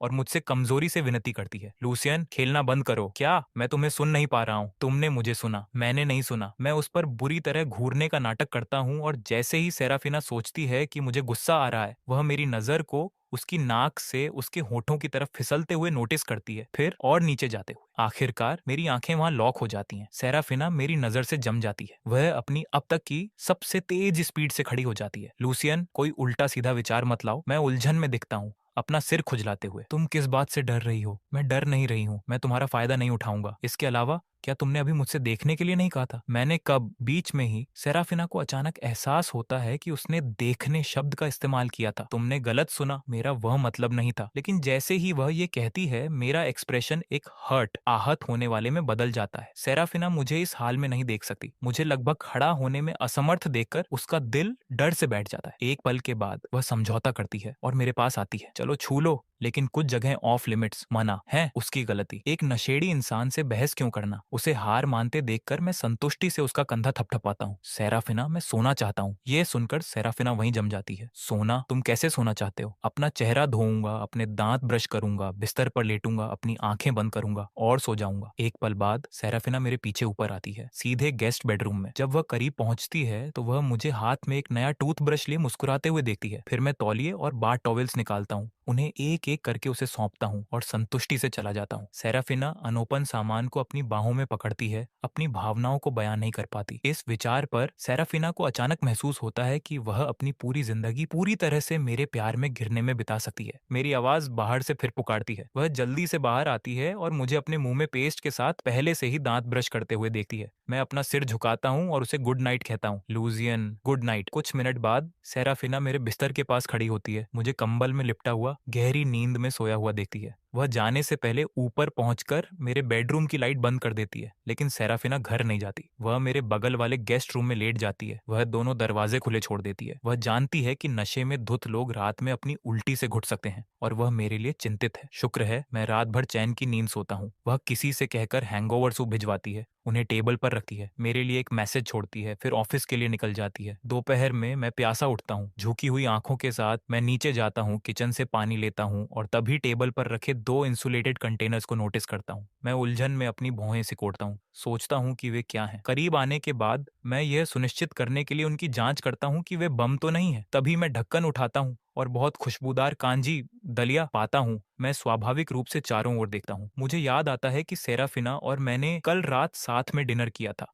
और फिर जैसे ही मैं याद करने के लिए स्ट्रगल करता हूँ, कल रात के सीन्स मेरे दिमाग में फ्लैश होने लगते हैं। जब मुझे एहसास होता है कि मैंने कल कैसे सेराफिना का फायदा उठाया था, तो मैं वहीं जम जाता हूँ। वह मैं था, वह बेशर्म इंसान जिसने उसका फायदा उठाया। सच में मैं ही था। मैं सोफे पर गिर जाता हूँ, अपने शरीर को उस पर उछलने देता हूँ। मुझे लगता है कि मैं तो गया। सेराफिना के साथ मेरे फ्लर्ट करने की बात इस हद तक पहुंच गई है कि मेरा सबकॉन्शियस अवचेतन मन भी उस पर एक्ट करता है। मैं भविष्य में उसका सामना कैसे करूंगा? क्या होगा अगर मैं ऐसा नाटक करूं कि मुझे कुछ याद नहीं है? क्या सेराफिना इस पर विश्वास करेगी? जब मैं हिचकिचा रहा हूं, तभी अचानक डोरबेल बजती है। जीने की जीरो इच्छा के साथ मैं खुद को सोफे से खींचता हूँ और दरवाजे की तरफ तैरता हूँ। कुछ सेकंड बाद जब मैं सेराफिना को बाहर खड़ा देखता हूँ, तो मैं सोचता भी नहीं, मैं तुरंत दरवाजा बंद कर देता हूँ। जब मुझे एहसास होता है कि मैंने अभी क्या किया, तो मेरा चेहरा मौत जैसा पीला पड़ जाता है। इस कदम का साफ मतलब है कि मुझे कल की हर एक चीज याद है। दरवाजे के पार मैं उसे बाहर हंसते हुए सुन सकता हूँ। मैं एक गहरी सांस लेता हूँ, अपनी किस्मत स्वीकार करता हूँ और दोबारा दरवाजा खोलता हूँ। मुझे पता है कि कल रात मैंने लाइन क्रॉस की थी। जाओ और मुझ पर चिल्लाओ। मैं माफी मांगने के लिए अपना सिर झुकाता हूँ, फिर अपनी आंखें बंद कर लेता हूँ, थप्पड़ का इंतजार करते हुए। लेकिन जिस थप्पड़ की मैंने कल्पना की थी, वह नहीं आता। इसके बजाय एक गर्म हाथ मेरे सिर को सहलाता है। मुझे हैरानी से अपनी आंखें खोलते देखकर सेराफिना के होंठ मुड़ते हैं और वह पलटकर पूछती है, तुमने लाइन कैसे क्रॉस की और तुम्हें कैसे पता कि मैं ये नहीं चाहती थी? इससे पहले कि मैं रिएक्ट कर पाता, सेराफिना का चेहरा मेरे सामने बड़ा हो जाता है। लूजियन, क्या तुम जानते हो कि कल रात जब तुम मेरे इतने करीब थे तो मैं क्या करना चाहती थी? मुझे नहीं पता क्यों, लेकिन उसके ये पूछने के बाद मेरी नजर उसके होठों पर टिक जाती है। मुझे नहीं पता कि सेराफिना क्या करना चाहती थी, लेकिन मुझे पता है कि मैं क्या चाहता हूँ। जैसे ही वह मेरे विचारों को भांपती है, वह अपनी एड़ी वापस जमीन पर टिका देती है और जैसे ही वह मेरे पास से गुजरती है, वह एक सिंगल लाइन छोड़ जाती है, मैं भी वही सोच रही हूँ जो तुम सोच रहे हो। यह सुनकर मेरा चेहरा क्वेश्चन मार्क्स से भर जाता है। मैं जल्दी से उसके पीछे भागता हूँ। मेरा विचार क्या है? तुम्हारा विचार क्या है? रुको। उसे कैसे पता चला कि मैं अभी क्या सोच रहा था? लेकिन सेराफिना जवाब नहीं देती। उसकी आंखें टेबल पर रखे अनछुए हैंगओवर टी और कांजी पर टिक जाती हैं। तुम अभी अभी उठे हो, खाना खाओ। मैं पूछना जारी रखना चाहता हूँ, लेकिन दोबारा सोचने पर वह मुझे बहुत ज्यादा उत्सुक दिखाएगा। इसीलिए मैं खुद को रोकता हूँ और बस उसे एक कूल लुक देता हूँ। सेराफिना को पहले से ही किचन से कटोरे लाते हुए, कांजी और हैंगओवर सूप परोसते हुए देखकर मुझे एहसास होता है कि वह ये काम बहुत आसानी से करती है। मैं तुरंत उठने पर साफ डाइनिंग टेबल के बारे में सोचता हूँ और तुरंत दोषी महसूस करता हूँ। मुझे मत बताना कि तुमने कल रात पूरी डाइनिंग टेबल साफ की थी। हाँ, बाहर निकलते समय कर दिया था। आओ खाओ, जल्दी करो। वह सब कुछ करती है और सोचती है, लेकिन वह मेरा पीछा नहीं कर रही है। वह एक बेटा पाल रही है ना? सेराफिना को पहले ही कुर्सी खींचते हुए देखकर मैं आगे बढ़ता हूँ और बैठ जाता हूँ और मखमली मलाईदार कांजी की एक चुस्की लेता हूँ। सेराफिना, जिसने अभी अभी अपना फोन निकाला है, मुझे देखती है। तुम नहीं खा रही हो? मैं पहले ही ऑफिस के कैफेटेरिया में खा चुकी हूँ। फिर अगर तुम पहले ही खा चुकी हो तो तुम यहाँ क्यों आई? आधे रास्ते में मुझे एहसास होता है कि मैं क्या कह रहा हूँ और मैं समय रहते अपना मुंह बंद कर लेता हूँ, लेकिन सेराफिना इस बेहतरीन मौके को हाथ से नहीं जाने देती। मैं ये देखने आई थी कि यंग मास्टर जागे हैं या नहीं। बात बस इतनी है कि मेरे पास हाल ही में करने के लिए बहुत कुछ नहीं था, इसीलिए मैं थोड़ा आलसी हो गया हूँ। ऐसा नहीं है कि मैं रोज दोपहर तक सोता हूँ। मेरा रिएक्शन देखकर सेराफिना धीरे से हंसे बिना नहीं रह पाती। वह महसूस करती है कि भले ही मैं कुछ ना करूं, बस मुझे देखना ही उसके मूड को बेकाबू होकर अच्छा कर देता है। क्योंकि सेराफिना बहुत जोर से हंस रही है, मैं उसे एक नाराजगी भरा लुक देता हूँ। फिर खाना खत्म करने के लिए अपनी स्पीड बढ़ाता हूँ। जैसे ही मैं खत्म करता हूँ, मैं सेराफिना को उठने और साफ करने वाले मूड में देखता हूँ। हे नहीं नहीं नहीं, मैं निकम्मा नहीं हूँ, मैं कर लूंगा। एक मेहमान का घर के काम करने का क्या मतलब है? इसके साथ ही मैं कंटेनर्स और कटोरे किचन में ले जाता हूँ, अपनी आस्तीनें चढ़ाता हूँ और धोना शुरू करता हूँ। अपनी आंख के कोने से मैं नोटिस करता हूँ कि सेराफिना किसी तरह मेरे पीछे आ गई है। किचन के दरवाजे पर खड़ी होकर मुझे देख रही है। मैं थोड़ा असहज हो जाता हूँ। क्या तुम्हें मुझ पर घर के काम करने का भरोसा नहीं है? नहीं? फिर तुम मुझे क्यों घूर रही हो, इस चिंता में कि तुम बोर हो जाओगी? ओह, मिस सिंक्लेयर ने कब से चैट गर्ल बनने का करियर बदल लिया। क्या इसमें अच्छा पैसा मिलता है? सेराफिना को बुरा नहीं लगता। वह एक विचारशील एक्सप्रेशन के साथ खेल में शामिल भी हो जाती है। मुझे स्टेरिलाइजर में कटोरे रखते और कंटेनर्स पकड़ने के लिए मुड़ते देखकर वह आखिरकार जवाब देती है, इसमें विशेष रूप से अच्छा पैसा नहीं मिलता। फिर वह मुझे एक टिश्यू सौंपती है। मुख्य बात कस्टमर को खुश रखना है ना मिस्टर स्टर्लिंग? अपने हाथों से पानी पोंछते हुए मैं कूल बनने का नाटक करता हूँ। मुझे लगता है कि तुम बस ठीक ठाक हो। बस ठीक ठाक? क्यों बस ठीक ठाक मिस्टर स्टर्लिंग? मुझे बताओ, मुझ में कहाँ कमी है? मेरे सामने खड़ी महिला के पास सारे सही कर्व्स आकर्षण है। मेरी आंखें चमक उठती हैं। फिर मैं जल्दी से शांत होने का नाटक करता हूँ। तुम बहुत रिजर्व्ड शर्मीली हो। एक चैट गर्ल को थोड़ा और तुम जानती हो क्या होना चाहिए? तुम जानते हो क्या? वह क्या है? अरे भाई साहब, क्या रापचिक एकदम कड़क कलीच ड्रामा था रे बाबा। पर बिना रोस्ट और टोस्ट किए अपन लोग यहाँ से खिसके तो पूरी पब्लिक अपनी वॉट लगा देगी। तो चलो शुरू करते हैं इन सारे एडे ज्ञानों का पोस्टमार्टम, बिल्कुल अपने टपोरी और जकास स्टाइल में। पहले बात करते हैं उस जेसिका आइटम की। आई शानी, ओ शानी, जब अपना भाई लूसियन तेरे पीछे पीछे लट्टू होकर घूम रहा था, तब तेरे को उस लियो पकीटमार के साथ बारिश में छाता पकड़ के भीगने का चरस चढ़ा था और वीडियो वायरल होते ही पलटी मार के बोली, अपन लोग के बीच कुछ नहीं था रे, सिर्फ एक हक था। मतलब उधर बारिश में चुम्मा चाटी का सीन चल रहा है और तू इधर बोलती है कि तू उसका बुखार चेक कर रही थी। अब कोने में बैठ के रोने का और 99 मिस्ड कॉल मारने का। अपना भाई अब तेरे हाथ नहीं आने वाला, समझा क्या? और वो लियो भाई, उसका तो अलग ही माजरा है। सीनियर की झामरी को पटाने का, फिर हॉस्पिटल के बेड पे लेट के बेचारा बनने का और हाथ पकड़ के बोलने का, क्या तुम मेरे साथ रुकेगी? एड़े, पहले खुद का इलाज करवा, दूसरों के लव स्टोरी का कबाड़ा मत कर। अब आते हैं उस लोगन पे जो हार्बर सिटी का सबसे बड़ा विदूषक है। साला दूसरों का रूम हथियाने का और भाई की महंगी घड़ी चुरा के छाती ठोक के बोलता है, ये तो पहली नजर में अपन को पसंद आ गई, तो अब से ये मेरी है। ऐशाने, कल को तेरे को रास्ते पे चलती लोकल ट्रेन पसंद आ जाएगी तो क्या उसे उठा के अपने घर की तिजोरी में डालेगा क्या? वेनेसा आपा ने जो खींच के तमाचा जरा ना उसके थोबड्डे पे, आहा, कसम से भेजा, एकदम तृप्त हो गया। और उसका बुढ़ा बाप लॉरेंस, साला खुद को बहुत बड़ा डॉन समझ रहा था, पर अंदर से निकला बिल्कुल खोखला डब्बा। बेटे की चोरी पे अपने भाई लुसियन को धमकी दे रहा था, पर जैसे ही मालूम पड़ा कि लुसियन ही उसका सबसे बड़ा बाप यानी कर्जदार है, तो साला भीगी बिल्ली बनके दुम हिलाने लगा। शेयर्स का भी गेम ओवर हो गया और मार्केट में इज्जत का भी फलूदा बन गया। इधर अपनी सेराफिना को देखो भाई, ये लड़की है या सीआईडी की अफसर? लुसियन भाई को थोड़ी सी महुआ क्या छड़ी, ये तो चांस मार के उसकी उंगलियां और गाल पकड़ के बैठ गई। दुनिया बोलती है कि प्यार में लोग अंधे होते हैं, पर ये तो डायरेक्ट मम्मी मोड में आके सुबह सुबह बर्तन पोछा चमकाने लगी। लुसियन भाई, थोड़ा संभल के रहने का, ये सिंक्लेयर खानदान की लेडी डॉन है, कहीं तेरे को पॉकेट में डाल के ना घूमती फिरे। वैसे अपने भाई लुसियन का भी अलग ही भौकाल है। पुरानी वाली की वाट लगा के हार्बर सिटी आया तो इधर भी छम्मक छल्लो लोग नंबर लेने के लिए लाइन लगा के खड़ी हैं और ऊपर से ज्ञान बांटता है। अपन कभी टल्ली नहीं होता और सिर्फ 3 कप में ही सेराफिना के हाथ को चूम चूम के लाल कर दिया। सही है बॉस, किस्मत हो तो ऐसी, वरना जिंदा तो रास्ते के कौवे भी हैं। ए पंटर लोग, बहुत देख लिया मुफ्त का तमाशा, अब सीधे मुद्दे पे आते हैं। जो भी बिना सब्सक्राइब किए चुपचाप खिसकने की सोच रहा है ना, कान खोलकर सुन लो, ज्यादा शाना बनने की कोशिश मत करना। अगर बटन नहीं दबाया तो ऐसा खोपचे में ले जाकर ब्लॉक मारूंगा कि सीधे परलोक का नेटवर्क पकड़ेगा। इंटरनेट की दुनिया में तुम्हारा नो सिग्नल कर दूंगा, समझा क्या? तो ज्यादा वीड़ा मत चबाओ, उंगली उठाओ और खटाखट सब्सक्राइब का बटन दबाओ। एकदम कड़क माहौल बना दो और बोलो जय बिल्लू बाबा।